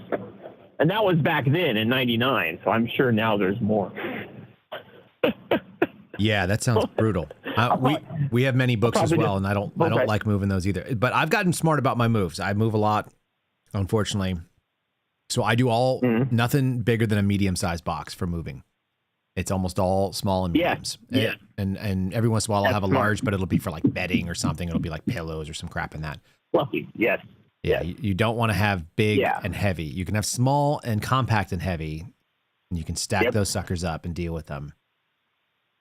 I don't know. Yep. That's not a skill I want to be good at. It's not a skill I'm not thrilled about being great at being a great mover of my own crap, but it could be worse, but it's not my favorite thing in the world to be good. Yeah, I don't know what I would do after living here. I've been in the same house for 25 years, 26 years. I'm kind of jealous of that. So, I mean, it's nice. I mean, it's not big enough now. It's small, and it's with all the people still here because nobody leaves home anymore, so everybody's still here. So I see. It's kind of crowded. But it is what it is. I'd rather have it like the old Waltons. You ever watch the show The Waltons? That's probably dating myself. But, No, I've seen it, of course. yeah, so it's like, it's like that. That's the way it used to be. But you have a bigger house, so I need a bigger house. That's going to work. But I don't want to move. That's like, I don't know. So we got thinking about more space optimizations. I'm going to finish off the attic with some plywood so I can store stuff up there. And I already built shelves in the garage, and they were filled instantly. So I built another set of shelves in the garage, and they were filled instantly. Like, why am I building the shelves? They get filled instantly. I did exactly that. We had a 1,600 square foot house in Virginia, and we had an attic over the top of the garage, and we had an attic over the top of the main part of the house. It was an attached one car garage, like a little 1980s style little crap box house. And the first thing I did was when I moved in, I realized that I was really irritated with the fact that the attic dropped down and the ladder went towards the garage door. So it went to the front of the garage, right? Yeah, and so, and it was right in the middle of the ceiling. So it was like halfway between the walls, and I hated it. So I cut that out, and I relocated my attic ladder to the wall side, and I had it go to the back of the garage. So with the door down, because previously you basically had to like open the garage door up to go and get into the garage, and I didn't want that. So with the garage door down, you could drop it down to the back, and then I rolled up in there, and then I decked the entire thing. Then I did decking of the entire space up in the crawl space or the attic over the top of the house. The attic too. And then I added shelving in there between, because it was a hurricane roof. You probably have the same kind of roof. So I put these, I basically tied the studs together horizontally, and I put, I don't know what it was. It was like 1/2 inch thick ply. So it was pretty damn heavy. And I did 2 layers of shelves, and I did that across the entire width of the house on, 2 sides with a catwalk in between them. So I think I did the calculation on it. I think I added like 980 square feet of shelving. Wow. Like some crazy. That's on my list. That's what I got to do. And then the other thing is, this fall. I really hate not being able to see in an attic. So I daisy chained a bunch of lights in there, which, they weren't like super well done, but it was enough that you could see everything. So if you flip the light on, you got like 9 bulbs instead of 1 little bare bulb and not know what's up there. Yeah, right. It actually made everything. It's crawling up there. Yeah, do the lighting first before you do the shelving. You'll feel way better about all the stuff you're doing, because you'll be able to measure and not be bumping your head into nails and stuff. I mean, I've been up there. This is about the same size house actually, but it has didn't have any lights in the ceilings. Just had the switch to the plug in the wall. Yep. The builder's being really cheap. Oh, you'll put a lamp here and you'll flow the switch and the lamp will come on. I'm like, yeah, I don't think so. So I wire that to be just a straight plug, and then I put in recessed lights in all the upstairs. And so when I did that, I've been in the attic doing there. So I run wire up there, and then I put in a house fan, like an exhaust fan for the house. Yep. But that's kind of useless here because the weather, there's not really a cool evening. It's still so freaking humid. You're just dragging in cold or cool, stupid humid air. This place is like a swamp here. Yep. So we don't use it at all hardly. Unless somebody burns something in the kitchen on a real rare occasion, you might kick it on to blow that stuff out of the house. But so I'm gonna delete that and put the stairs there into the attic and then do what you're talking about. But did you run the I don't call them stringers that you run, but you run them like perpendicular to the trusses and attach them to the trusses? That's what my buddy said he did. I ran them, yeah. So if the trusses were going kind of like V's coming out of the ground, I connected the 2 arms of the V.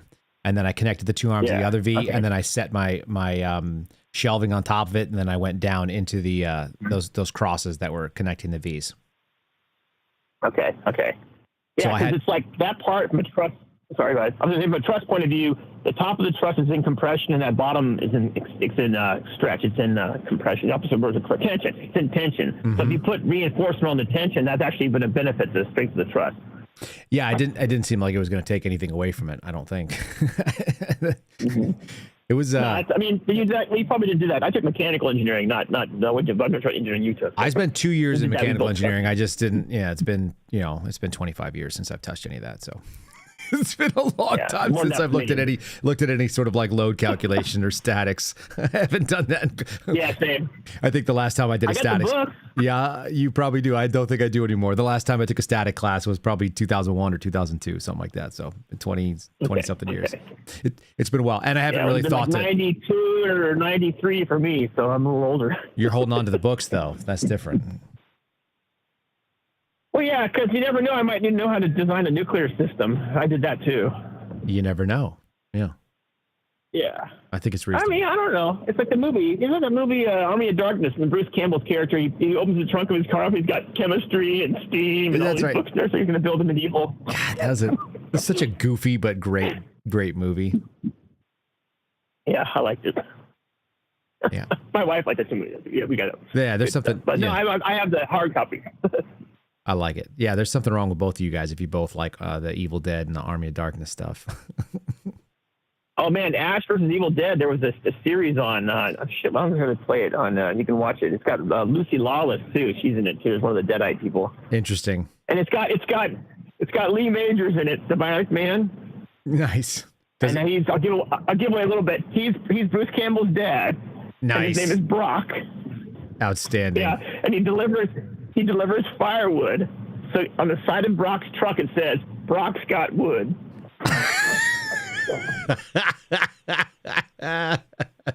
That's good. It's that kind of show.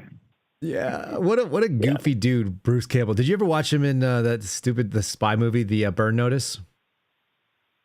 No. Huh. He was in that Burn. That kind of thing too? Was that goofy or serious? It's a mixed bag. It's like it's first of all, it's not that serious at all. I mean, Bruce Campbell's he plays a CIA guy and he plays kind of like a recovering drunk, but also competent, but he also wants to just drink in Margaritaville kind of deal. And then there's what is the name? He's working with a spy. The spy's name in the show is Michael Weston, but I can't remember.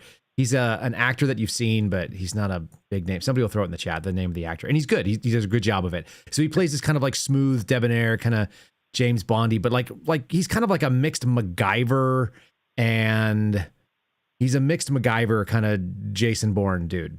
But he also narrates it. So he's always telling you story. Like he's always telling you about kind of MacGyver-like. It's like, in a pinch, you can use the following things to do this and this and this and that. Whenever a thing is looking for you this way, like this is how government surveillance is done. So they're giving these things. And actually, they actually must have consulted with people who knew at least a little bit about some of the tactics, because it's really not bad. The action is, it's kind of silly, but it's really fun. And so it's the idea is that he's a spy. He's burned. It was on USA for years, and I'm sure you can find it over on Prime, and you can probably find it on Netflix and whatnot. It's fun. It's a fun, if you need something because the world is serious and you want something it's not serious. And it's set in Miami, so it's, beautiful people doing Miami things. But it's like Miami Vice too. Yeah, even less serious. Even lighter. Yeah, the bad guys are kind of cartoonish, but it was fun. Okay. Yeah, and they do a lot of like spy tactics. Like I said, like you learn certain funny things in there that are kind of fun. That are you're like, oh yeah, I if I thought about it, I would know that was true. But I like the way they put it together, kind of like MacGyver used to do, where you would just get kind of clever tactics to be able to use, home do-it-yourself weapons and stuff. MacGyver did some stuff that when I was a kid I would have tried doing, but as an adult I know you can't arc well with pencils, you'll kill yourself. But not generally advised. But if you were like a 16-year-old, you'd give it a shot. Yeah. Oh, I did like that. I tried to plug in the Christmas tree light into the wall socket. That didn't work. The actual bulb directly. Yeah. You stripped it down so you could just get the prongs in there. And yeah. But then when it exploded, I thought, I could probably make this explosion and propel something. Yes. So that was the kind of trouble I used to get in as a kid too. That's how I ended up with the bomb squad outside of my house when I was probably a preteen. And I shot a model rocket off with a bunch of like household chemicals that I knew that would create some sort of a gas that would be combustible. Propellant. Right. Yeah. And so what I wanted to do was propel a hardened wooden spike out of the top of my model rocket at 1,000 feet in the air, which did work. But that spike came flying down because I put fins on it. I wanted to stabilize it. But it came down however fast the terminal velocity is for a hardened wood spike, hardwood spike that's nice and point. Yeah, it was like 14 inches long with a flame hardened point, and it went through something like 8 inches. It went through 8 inches of gravel on the side of the road and scared the shit out of some lady driving in a convertible. So that was ill-advised. Was it painted red, white, and blue? It was not. Red, white, and blue? No, I think it was all spray painted black because I was that kind of a guy. Black. Yeah. Okay. Not optimal. And I think she called the fire department and the police and told them the Russians were bombing us, you know. But they did pick it up. It did come from the sky. I mean, yeah. It came from the sky. It came in, and it probably was screaming hot, fast, and it was smoking, and it probably, it scared the crap out of her.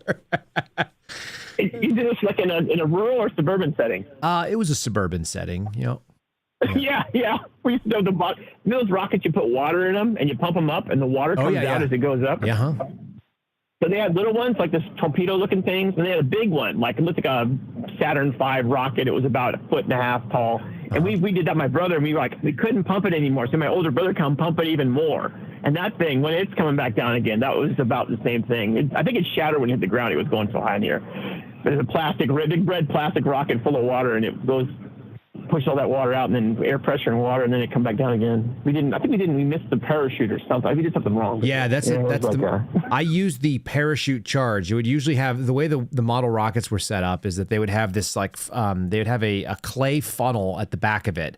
And so the propellant would burn, which was just a gunpowder type thing for like a like bottle rocket type stuff. And it would send it through this clay hardened funnel so that it was propelled and nozzle? Yeah, it was nozzled down, exactly. And so it would send it up, and you could get an A class, and the A class would get you like 300 feet, and you could get the B class would get you like 450 feet, and then you get the C class, and it would get you like 700 feet, and then the D class was a monster, and I actually couldn't get it into the model rocket I had, so I had to modify the tube at the base, you know what I mean, to like put a bigger rocket in. And the way that the things burned is they basically burned from the rear, and they funneled all to the cone, and then when they got to the top of the charge, they would actually have an ejection charge in the front that was supposed to pop off a nose cone, and that would eject the parachute so that your rocket would come down.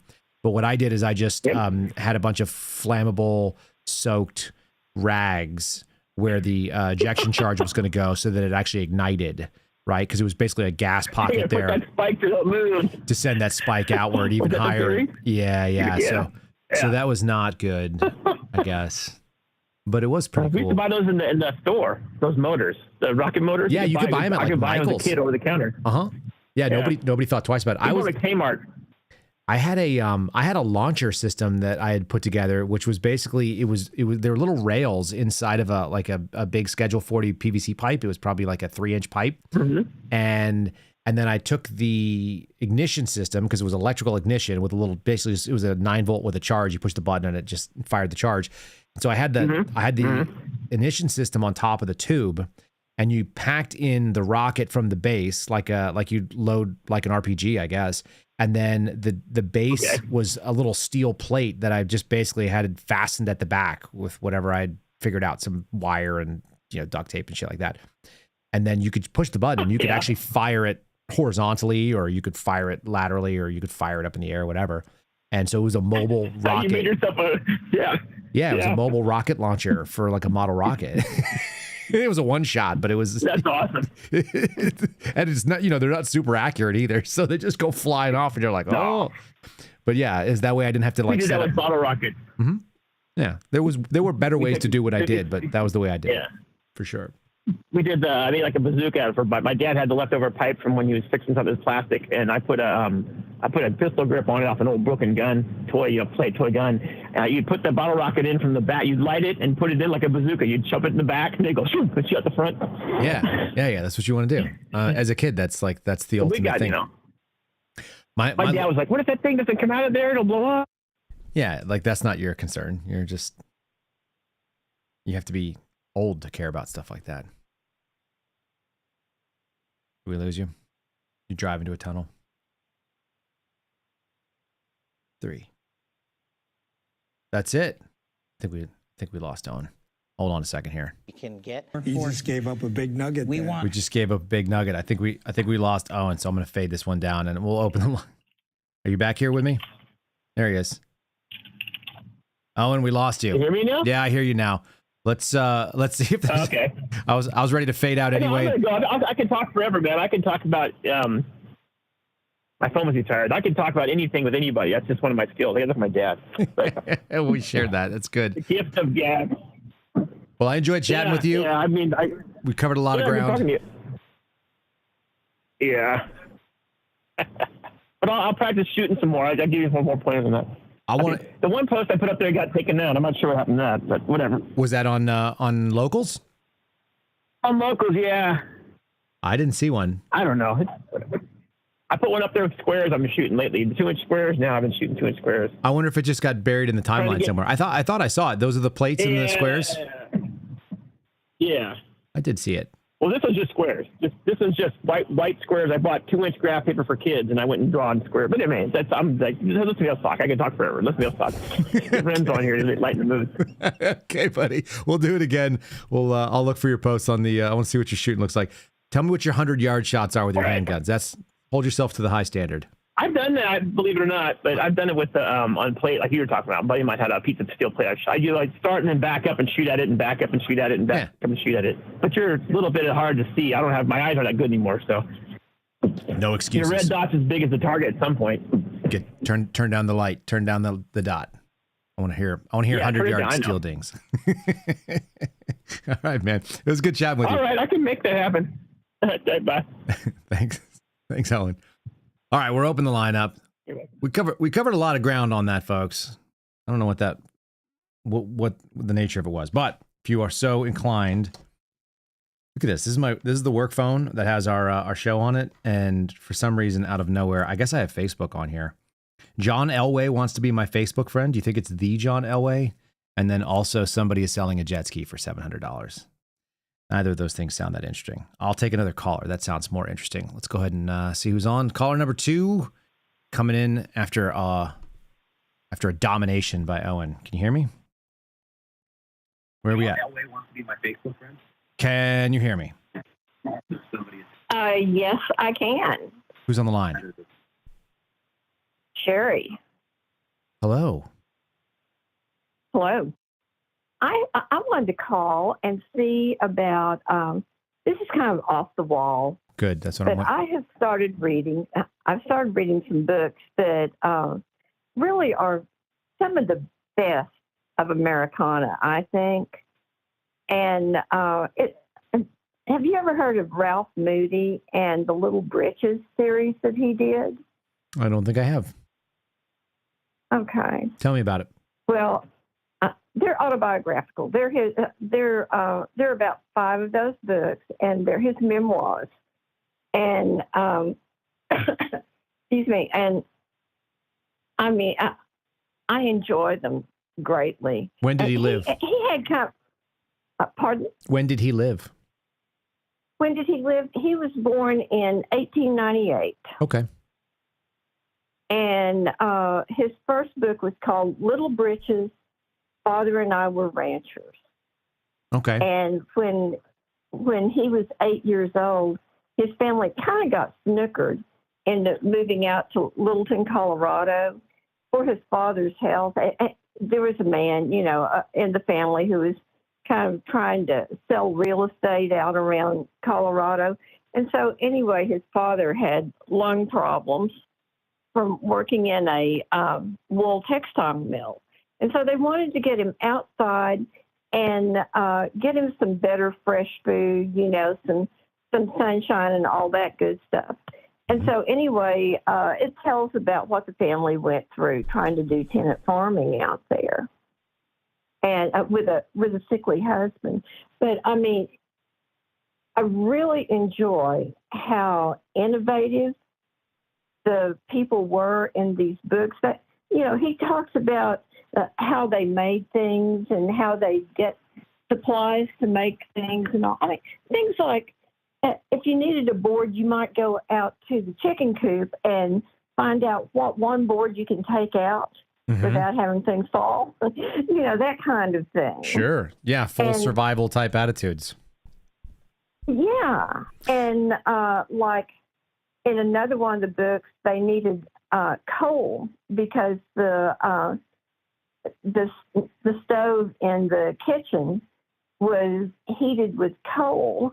And so he and his little brothers and sisters would go out along the train tracks because that good anthracite coal would fall off the trains. Sure. And they'd take a gunny sack out there and pick up coal. And they, over the course of a month or two, they pick up a ton of coal. So, I mean, actually a 2,000-pound ton of coal and sell some of it or trade some of it. Sure. But anyway, the books are good, and I got several of them for one of my grandkids. And I listened to that first book, Father and I Were Ranchers. I listened to it on YouTube. But these are the memories of a little boy. That first book runs from age 8 to age 11. And it's not some the person who reads it aloud on YouTube. Yep. Is a woman with a sweet voice, and it needs a man's voice. And really, no, seriously. No, I mean, understand. I kind of, and I've read some of the other books, and I can imagine your father reading those books, and to have something there for your kids or you, if you're going to have to be traveling some, you've got the perfect setup there. And I just think it would, I'd love to see y'all consider recording the Little Britches, some of the Little Britches books. That first one's so good. That, and there's, yeah, that's not out of the question. I mean, obviously it would depend on if my dad feels like sitting and reading a book out loud, but he's got the equipment. I bought him the microphones. I got him the, I got him the computer and the soundboard and all that. But moreover, that's a lot of what my girls have been going through 2 different series for kind of literature, history, Americana at young ages, the 6 and 8-year-old. And so they're doing the American Girls series, which is a bunch of books, and there's history lessons that go along with the stories that were written for the dolls, which are period specific to, an Indian tribe that was, in the 1840s running around in the plains of whatever, fill in the blank, Wyoming or something. You find out that, so they have all these different little things, urban girl that's in some city in Savannah or something like that. And so anyway, there are a lot of American history that they've kind of stuffed into this is kind of what they do. And of course, my wife also went through all the Little House series with the girls so that they got kind of a piece of that. Yeah. Along the lines of what you were talking about, when we lived in New Mexico in Las Cruces on the east side of town, just as you're leaving sort of the city limits, they have this very quirky little thing. It's called the Farm and Ranch Museum, and it's owned by the state as far as I could tell. I don't think it was privately owned, but they would do really elaborate expositions of how to do sewing with antique sewing machines that were 200 years old that they had restored. They would show all kinds of different sort of farm tactics that people were using when they were homesteading out in New Mexico and the surrounding areas. And so my kids were fascinated with this when they were kids. They were even younger. They'd go there as 4 and 5-year-olds and watch. And so they would have some lady there who'd be retired, and she would show how to crochet, and she would show how to sew clothing and how to put together all kinds of other stuff that, like whatever frontier life looked like. They were showing how that was done. Wow. And they would do living demonstrations of it, and they had a working ranch there as well. It's pretty neat. But I agree with you. It is fascinating that we think about how easy we have it right now. People lived a pretty decent standard of life, all things considered. They survived with almost none of the stuff that we have today. Just none of it. Yeah. We're just so spoiled. I kind of look around and I think like, oh man, if we had nothing, like I actually have hand tools. That's something I don't think a lot of people do. I was talking to my buddy about it. He was talking about he needed a powerful drill to get into a tree stump or something like that. I said, well, you could always do it by hand and just see what will turn. And he was like, what do you mean? And I was like, I mean, I have a hand drill. I mean, it's a you turn a crank and you run the drill. And so even without power, without batteries, without anything else, like I got options. I got hand saws, I got chisels, and hammers and stuff like that. And I've used them, unlike some people maybe, but I've collected a bunch of old tools that are, you never know, you might have to use them. It's kind of nice to have the opportunity. Yeah. And you know what? Ralph Moody has, I think about the 4th book maybe in his series. It's called The Dry Divide. Okay. And it's about when he's 21 years old. And he's been told that he's, that he's pre-diabetic. And back then, that meant you were going to die like in the age before insulin. Yep. So he was on this. He kind of wasn't he wasn't considering the option of marriage apparently at that point. Turned out the doctor was just wrong. And so after about 4 years of that, he decides, I'm doing better than what the doctor thought I would. And I think maybe I know more about how to take care of me than the doctor does. And so I think I'm going to just forget about what he told me. And so he went on to live to be like 82 or something. How about that? But he was trying to work his way across country to get back to Littleton, Colorado, because, his family had to move back east again. Mm-hmm. And so he worked on a farm in either Nebraska or Kansas one year. And he ended up running the job on the farm. And then he ended up setting up a business hauling grain to the grist mill. And, having to do a lot of improvisation and all, but he knew how to break horses. And so he could go break Mustangs. Oh, and, wow. He'd do gentle breaking, but he'd break Mustangs and be able to team them up to wagons.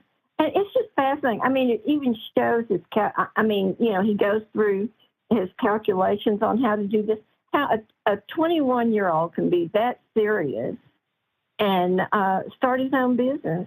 Well, people used to grow up faster, didn't they? Yeah. No other choice. There's a story you might get a kick out of if you ever just want to spend. You probably could knock it out in an hour. It's a really short little book, but it's one of my favorite ones I remember reading. I probably read it a dozen times. It's called The Education of a Poker Player. And if you like that time period and you want to hear about someone going from some really wild, humble upbringing, it's the story, and it's written by Herbert O. Yardley. The middle name is O. This is middle initial, but Herbert O. Yardley. And he wrote this book. He went from being an orphan kid who learned how to play cards in the back of saloons in like an old West town somewhere. I don't remember what it was. It might have been in Dakota or something like that, or maybe he was in Kansas. But a really, really rough upbringing in a really bad situation. And obviously had to learn how to read people for a living so he didn't get killed. And he ended up in the thing called the Black Cauldron, which was the precursor to the OSS, which became the CIA. And he became a code breaker. Oh, that would be handy. he became a world famous cryptologist. Was sent around the world. So from surviving by playing cards and reading people in frontier towns to flying into China and Japan and doing cryptographic speeches and presentations and helping decode things. Really, really surreal kind of like life story. When you read it, you're like.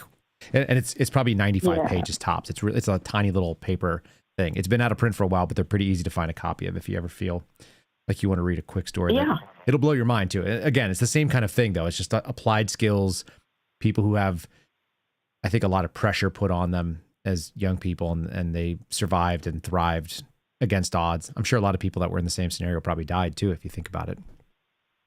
Oh, for sure. Also, one of the things about Ralph Moody's books, by the way, he's Ralph O. Moody. Is he? Okay. Ralph Owen Moody, Nice. Yes. But he, when he's writing those books, he's going through the discussion. Some of the conversation in there is his parents talking with each other, or his father sitting him down, or his mother sitting him down. And a lot of it is how to be a moral person, how to approach these problems really ethically and, make yourself into the person you want to be Sure. instead of, the person that you really don't want to be. Yeah, So which dog you're going to feed. I just thought I'd mention it to you and see if you might be interested in doing it or if Charlie would be interested in doing it, because I tell you, I can hear his voice sometimes when I'm reading these books. And it just seems like something, it'd be a nice thing for your kids, if they had their grandfather's voice reading books to them. I don't hate that at all. I'll pitch him on it. We'll see if he's interested. Okay. No guarantee, but it's a good idea. He handed me some books on tape of something else that we didn't listen to because it wasn't going to work. But that sounds more kind of on the speed, particularly because that's what my kids are doing for their history class. They're doing a lot of sort of narrative history as younger kids. So cool idea. Okay, well, all right. I will get off. Is it Randy Moody? Is that what you said? Ralph. Ralph O. Moody. Moody. Hold on. And, I got the O. Little Moody part. Britches. That I would have been able to find it. I got the Little Britches idea too. I'm gonna write this down on my pad here. Sitting here. Okay. Okay. All right. Well, thank you. It's nice speaking with you. Likewise. Thanks for calling in. All right. Thanks. Bye-bye. Have a lovely night. All right. And we had a promised call from our friend Seth in San Antonio, who's going to make a call in. Let's see what else. The jet skis are still for sale. Nobody picked them up, even at that good price, $700. All right. Line's open. Let's see what we've got here. And our chat is looking spicy. You guys are getting into it with each other. That's fair. You guys could do that. Let's see what we got. Got a caller on the line. Who's calling in here? Hey, Kyle. It's Mark. Hey, Mark. How we doing? Pretty good, man. How are you? Did you jump Mr. Tack Penis's call? Is that what just happened? Where'd you go? What's going on here? What is this?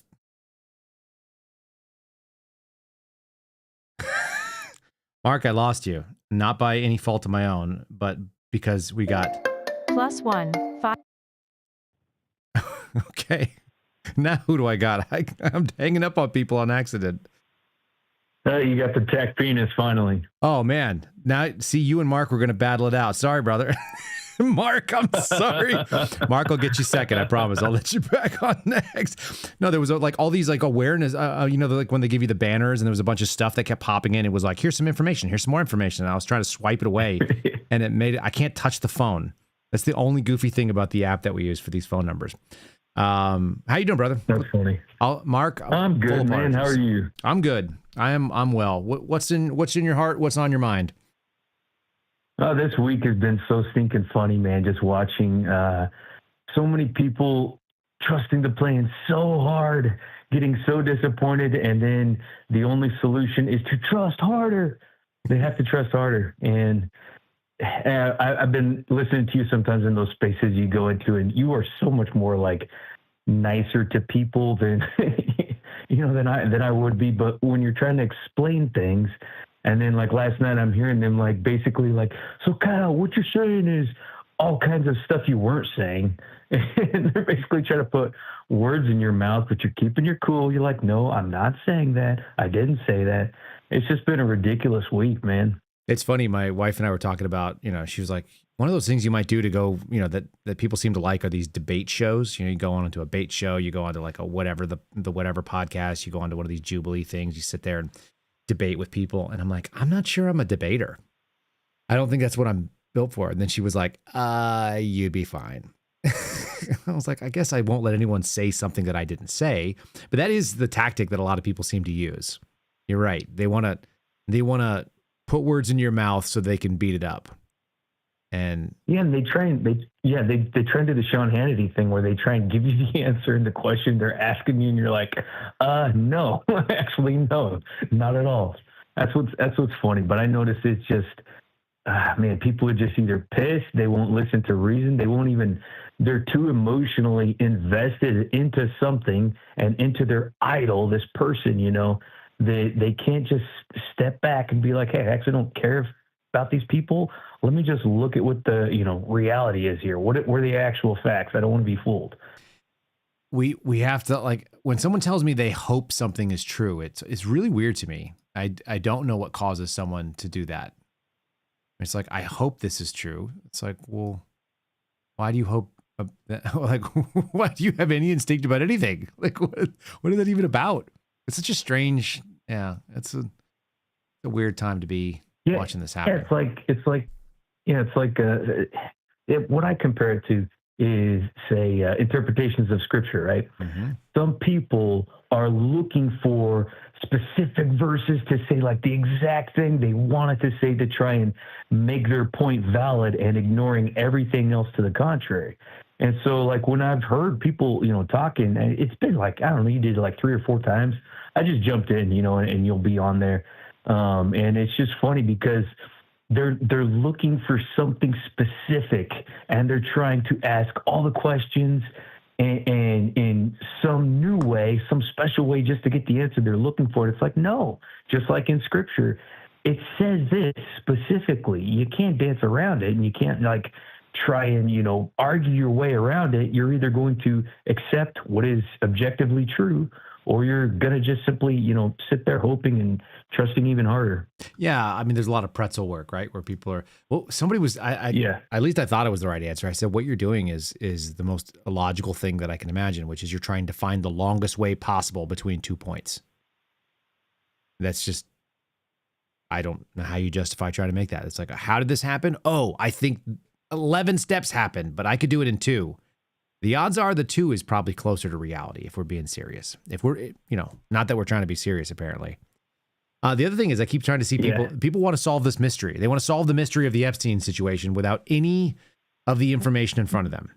They have no ability to investigate. They have no ability to validate. They have no evidence that they can evaluate or they can exploit. I mean, it's really weird. Like, I get it. People want to have answers, but the answers are not going to come from your diligent internet typing. Yeah. Like it's not going to happen. Yeah, we basically just have to go off of, the sound bites or the interviews or whatever the people are giving.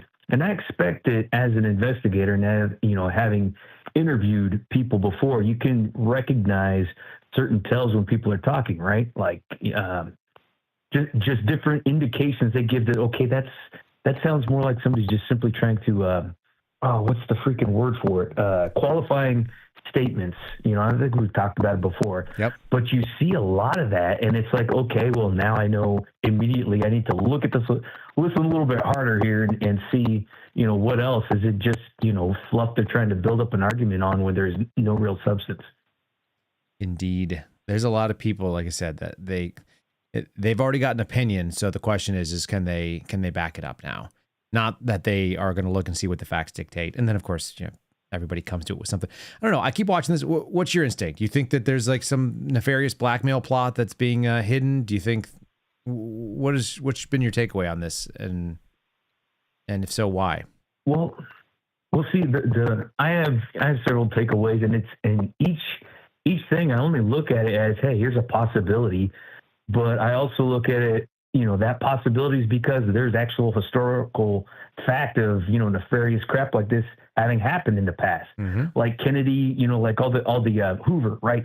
All the freaking ridiculous crap they had on him, dressing up like a girl, right? And able to, put some leverage and lean on him. That's not unheard of, people having items for leverage, and then they leveraging other people with those things to get a desired outcome or behavior from them. So it wouldn't surprise me if there was something to that extent, not like the whole freaking Epstein and the pedo crap, but something, to just get people to like, turn a 180 from doing the exact opposite that they promised they would do. It's like that there's a reason that happens. It's not like, hey, we're just going to promise all this crap and then do the exact opposite, over and over again. It's like, okay, what the heck's really going on here? There's something else behind this. What do you think the odds are that AG Pam Bondi put a media blackout on your buddy Dan?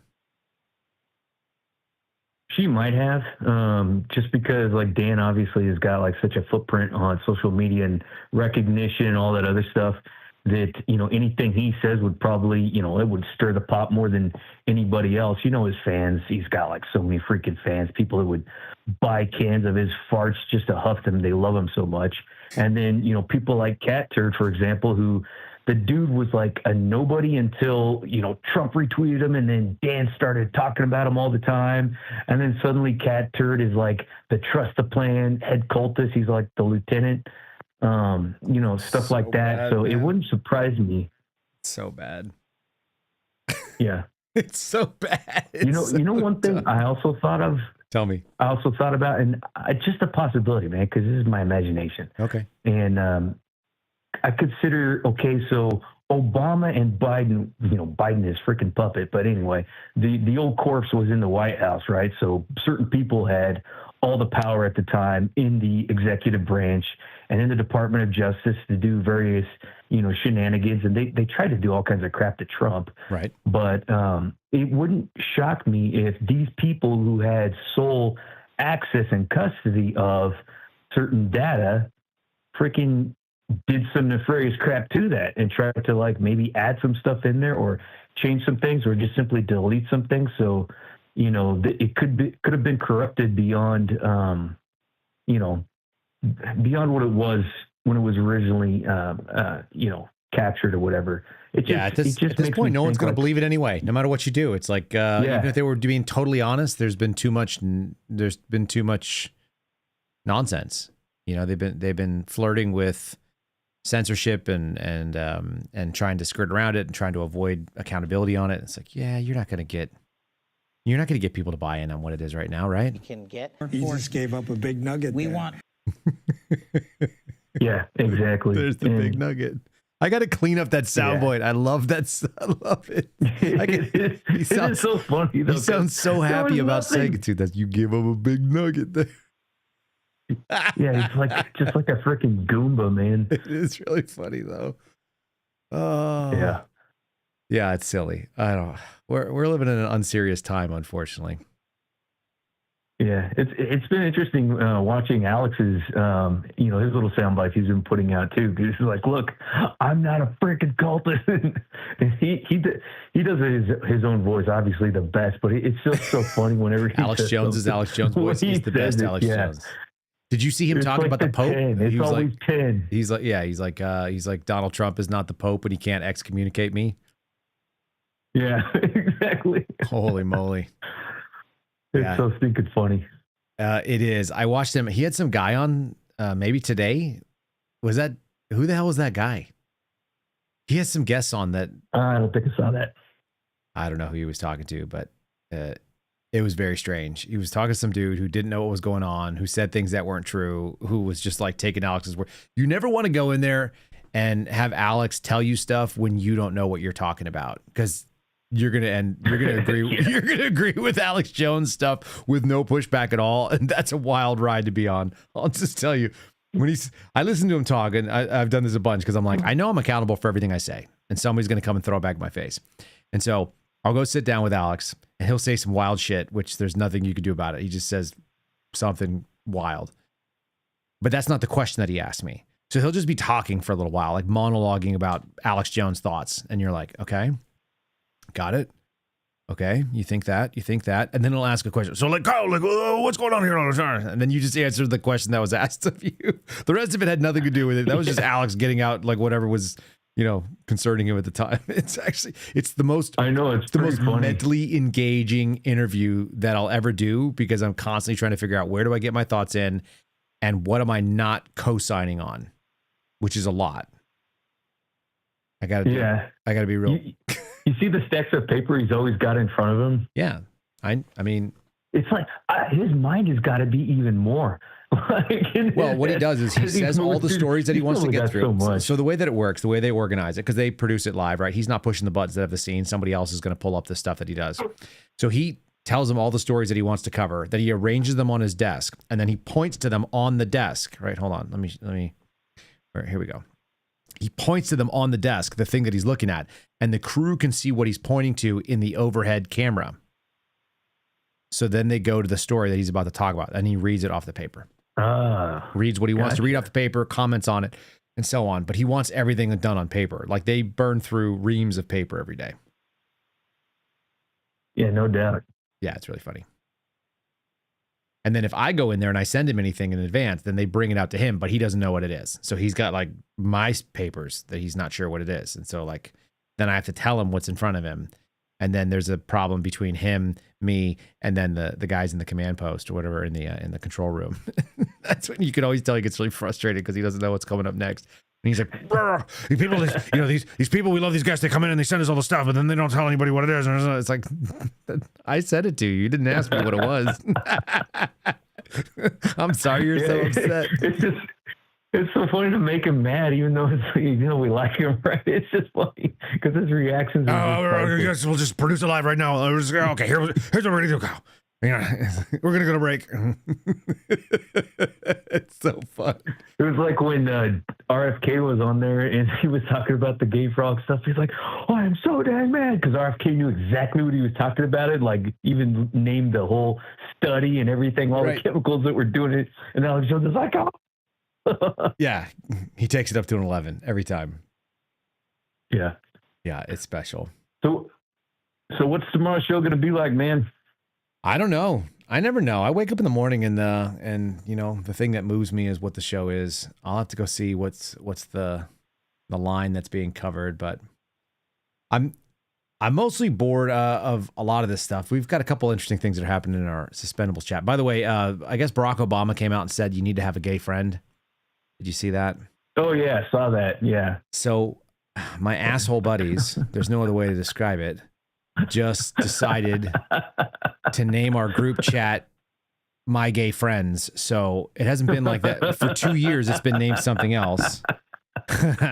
So now I go looking at my phone and it like pops up and it's like My Gay Friends. And I'm like, who in the doggone it.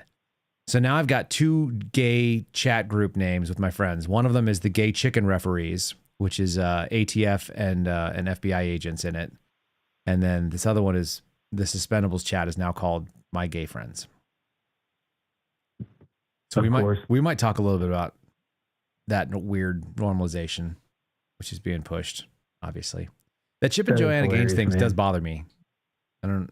Maybe it does. It does bother me too. You know what? I always liked. Really bothers me, like his personality on TV. I liked Chip because he's like a regular dude. Seems like the kind of guy that you'd meet and you'd want him to be successful because he seems like a nice guy and he does a man's man job and you know anyway. And he seems to get along with his crew. The crew seems to like him based on the way, like, I don't think they're faking that. I don't know. Mm-hmm. And then he's like, yeah, you know what we're going to do? We're going to do an 1800s pioneer show. We're going to get a gay man, like gay men that are married with the twins, little boys. And you're like, F all that. Yeah. Hard pass. What really bothers me is that people always they always refer to the judge not lest ye be judged verse. Always, it's like without exception, taking it out of context. When Christ was saying, pull out the log from your own eye, then you can remove the speck from your brother's eye. Mm-hmm. He was saying, hey, don't be worse than the person you're trying to call out. You need to fix yourself first, then you can help that other person. And Christ also, like the people that he dined with, and they were always looking for his message. He wasn't going to seek them out in like brothels and stuff like that, right? Right. They were looking for a message, for hope, for repentance. And you can't normalize and accepting just blatant sin. One of the ones that have been called out most in the scripture, you know, you can't do that. You can't actually do that. It's, you know, according to God's law. So anyway, no disagreement from this guy. It's a weird time to watch it though. And all the slippery slope arguments that were made, they're all still there. They can all still be made. Yep. It turns out. So I was going to mention something that I'm going to get next month because I want to make sure I have a proper habitat for it. But by the way, Grok is extremely helpful in like Grok is awesome. It's way better than Google. Anyway, it's helped me figure out I can actually own a freaking snapping turtle. I had no idea. I didn't think I could actually do that. I know the alligator snapping turtles are endangered, so I can't. But here in Texas, I can have a freaking snapping turtle. And have you seen those gifs of that little turtle that somebody's put on a skateboard? And he's just zooming around. He is freaking chasing the cats and stuff. Dude, it is so funny. And I'm like, I want a snapping turtle. That would be so freaking badass. So I'm going to get a tiny little baby one because they look like a little ball of hatred, but they're so cute. Okay.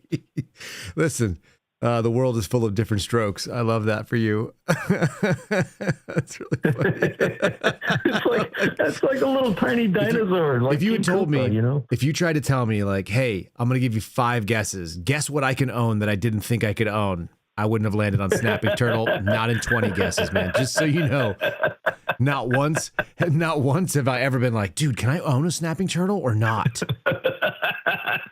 It's never occurred to me. Yeah, that's how my mind is, dude. It's never occurred to me. That's really That's funny. so funny. But now you know, though, right? You know, you can have a snapping turtle. I don't need that in my life. There's so many things I need, but not that. My daughter's earlier today. Tiny little. Yeah. Well, they were. Yeah, I'm trying to decide whether or not we're going to solve, cat and dog problems in my neighborhood with a. Here's what I've been contemplating, man. You're not allowed to shoot in neighborhoods, obviously, right? Yeah. But I've got a really precise 22. Like I can put cans. Cans. I can put 25 rounds inside of a nickel at 50 yards with this thing using factory ammo. So like even with like non-precision ammo, it's not going anywhere, right? And I've got a line of sight to a steel target in my backyard. That's pretty good size. It will clearly break a piece of 22. Can I do some bolt training, like laying on my front, like at my front door and shooting through the back door into steel? Like I kind of want to know if anybody will hear it. And I think they will not. And it sounds about the same as when my son and I go out there and shoot a slingshot at it. I'm just saying. It's not this is Texas. I don't think I think it'd be fine. Yeah, maybe so. I'll tell you another thing too. I've been going to I've been going to the gym in my neighborhood because we have a little walking distance. There's a little community center and a gym and whatnot. They got some treadmills and they got a couple pieces of little like weight equipment. And they got some dumbbells and whatnot. A little space to do some PT to keep myself honest. And I found that I'm the only person who's not Indian in there. And that's a really weird experience because I'm pretty sure I'm the only person that ever did any athletics in their entire life. It's like a bunch of dudes that came here on an H-1B to do software engineering, and they like stand on an elliptical machine for a few minutes, or they push one of those, like one of those weight machines around, and I'm like dripping sweat. I'll put my head down, like when I lower my head and I'm doing something, or if I'm doing calisthenics, water will just fall off the top of my head. Like somebody just spilled their drink. I just look at the floor and go like, oh, gross. Like I'm freakish and nasty in there. And like all these other people look like they're not sweating, and they probably have never sweat in their whole life. It's really weird. Yeah, it is weird. So maybe they won't like my 22 rounds is kind of what I was saying. That might be unusual. See, in this country, you were free not to care, though. Whether they like That's what I was not. looking for. That's what I was looking for. And I might throw a snapping turtle in their backyard if they piss me off. So, yeah, make sure it's a big one. That way, they'll fight them off. Yeah, no, I'm gonna get a big one for sure. If I'm gonna go drop it, if I'm doing a snapping turtle punishment, it's gonna be a monster. Can you trap them? Things can live a long time too. Yeah, you can get them in the wild, but they can live a long time too. So think about it, man. You're dead, whatever, and they're reading the will, and they're like, and to you I bequeath this snapping turtle. I'm like, what the crap? It's like a freaking 70, 80 pound gigantic snapping turtle. Can they get that big? That'd be awesome. Can they get that big? Dude, they can get huge. They can get freaking enormous. Do it. Power feed it and document it. I want to know. You could have just. It would be so freaking awesome. I just got to think of a cool name for it. Go watch the Ninja Turtles and come up with something. You might want to call it like Bebop. Well, see, I was gonna call it like Raphael, but I mean, I don't want to be too on the nose. That's really on the nose. Yeah. Find out the Japanese name for Raphael. I named my two Brazilian black tarantulas Beowulf and Eagle, for my 50 cals. So, but I don't know what to name the turtle. I don't like any of that. I don't want any big spiders in my house. I get it, but hard pass. No, they're still tiny though. You want to know a funny thing? I was doing a ruck out of Lackland, and we walked from. This was the March for the Fallen that they used to do annually. In 2010, I coordinated the whole thing, so I walked it from Lackland out to Herbert Field. We were at some bullshit little town in Texas. I don't remember where it was, but it was somewhere between San Antonio and Houston, let's say. And it was like one of those old like Western looking towns where they had like 5 buildings that were made out of brick kind of deal. And then you're out of it. It's one little stoplight kind of town. And we're rolling. And I was with a guy who was a master sergeant who ended up being my flippin' dive instructor when I went through the PJ Pro, which was a real bitch. Did you ever meet Abel Martens? I think so. The name is super familiar. Yeah, it's not a name you way forget. back when. He was a freak. Like he's a freakishly fit dude. He's not tall, but he's wicked strong. Anyway, he was a dive instructor. He was a master sergeant when I knew him, so he probably either left as a master sergeant or a senior. And anyway, he like looked over at me and we're like walking through this town for no reason. It's like in the middle of the night. It's probably like midnight or 1 o'clock in the morning. And we're all rucked up. And he looks over at me and he goes, "Dude, you're a cone, aren't you?" And I was like, "Uh-huh." And he's like, "Drop." so I drop in the middle of the street there and I drop he's like, "Doff your ruck," and then, whatever, and then drop. So I drop and I do my 50 push-ups and I'm holding it out there and I do my plus twos. And then, and I'm holding the position and he's like just shit talking me on the ground while I'm holding the plank. And this huge freaking tarantula goes walking across the street. And he was like, "Recover." And he's like, "I'm going to go play with this spider." They started messing with the spider and they were like putting the batons. They had these batons with the guys' names that we were going to go intern, the guys that had been killed overseas. And so they got these batons with like their names engraved in wood and whatever. And they're like putting the batons up at the tarantula, and the tarantula's like smacking it with its front arms or whatever. They're just battling. I'm like, what a bunch of children. We have like these dudes just acting like kids. Nobody can see it. Nobody knows why we're standing on the road in the middle of this Texas town where everybody's asleep. Just a bunch of weirdos batting around a freaking tarantula in the middle of the road. It was on like Highway 90. Those are the best times. Pretty good stuff. Yeah, I'm not mad about it, but definitely pretty funny. You can't. Every time I think of a tarantula, I remember it was like face to face with me, and I wasn't really excited about that because I didn't know what it was. You're like, in the dark. I don't even care. Dude, I just looked up and I'm like, shoot, this is happening. Whatever this is, I need to get up. Luckily, they were excited about freaking spiders. A bunch of weirdos, you all. Yeah. Yeah. That's all much. I know. I don't know what that has to do with anything, but that's where I'm at. Yeah, just because I'm weird because I've got like these different pets that, I like to have. Dude, I used to have a leopard gecko that lived for a long freaking time. And that thing smiled. It always liked me. It bit my dad. It bit like other people. But yeah, I put my hand in there. It loved me. But, that poor thing kicked the bucket because they don't live super long. So all right, I needed something new. And I'm like, yeah, snapping turtle. And it might be a snapping turtle. The next time we talk, I want an inventory of exotic pets, started from most common to most bizarre in your lifetime. So not just get your mental thing. I want to hear it because not one of those would be on my list. You would have been the asshole that had the freaking ocelot that I saw.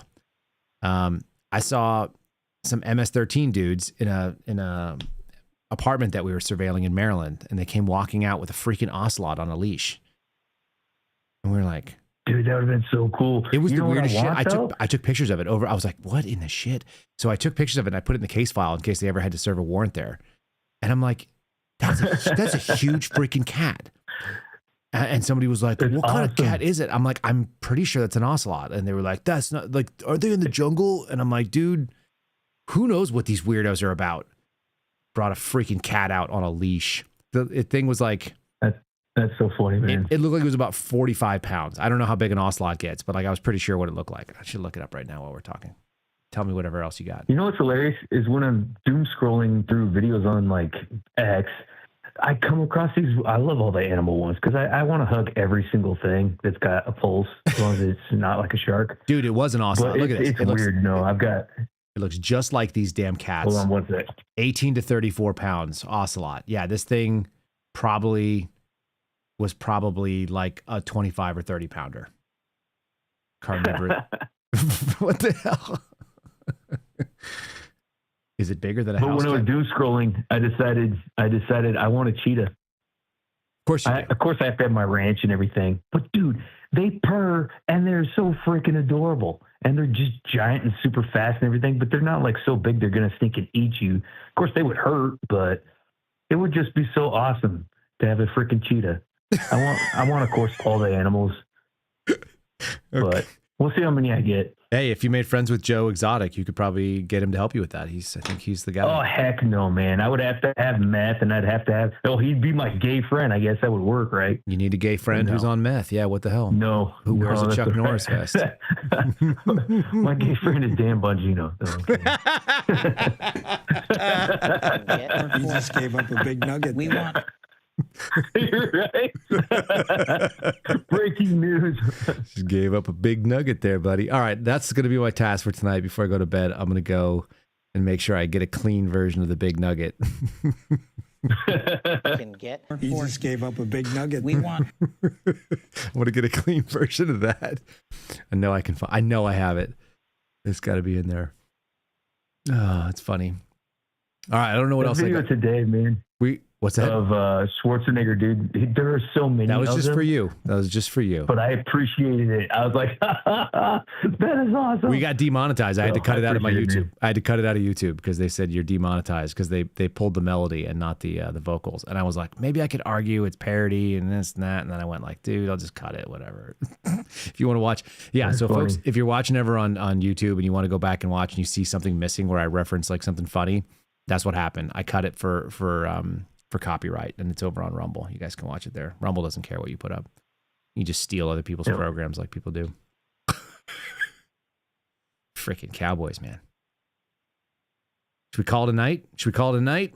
Yep. We can get. You He take just care, gave up a man. big nugget. We there. want.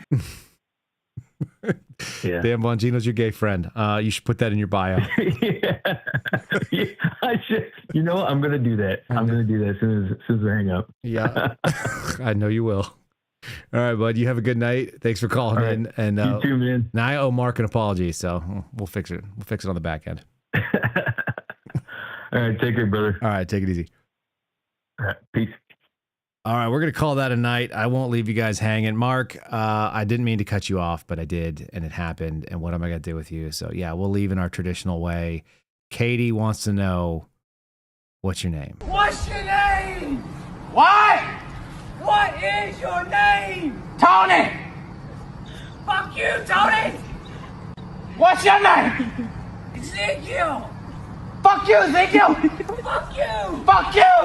Hey, you know what I did last night? You better not bring my mother into this! You know what I did? You better not! I broke that fly over there! Oh!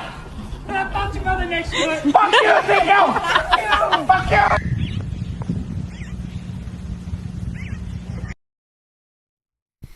There you go, as requested. By the way, this is the thumbnail you guys will see for the Enrique Tarrio Sunday sit down, which is coming up. I just put this together, and he's sitting in his studio in Miami and smoking and bullshitting with me. It was really fun. It filled my cup. Okay, I wasn't sure what I was getting when I walked into it because I don't know him, but I will have him on anytime because he's a great guest and he's got all kinds of cool stories, lots of interesting stuff to talk about. And things that I don't think he talks about with other people because I just ask a lot of questions. I have that FBI thing where I just want to know what you're all about. Anyway, I think you guys will get a kick out of that. So get excited about our Sunday sit down. Thanks for being on the call-in program. Thanks for all of you guys that support us. And if you are a supporter and you're able to call in, then you also get the Sunday sit down on Saturday. So you can look for that day after tomorrow. It'll be a good one. And we really appreciate you. I really appreciate all of you. Have a great night. Look forward to seeing you in the morning. We'll get Steve Friend on here for Friendly Friday. Get some sleep. Thanks for listening to The Kyle Seraphin Show, streamed live weekdays on rumble.com/Kyle Seraphin. Follow Kyle on Twitter, Truth Social, and Instagram at Kyle Seraphin.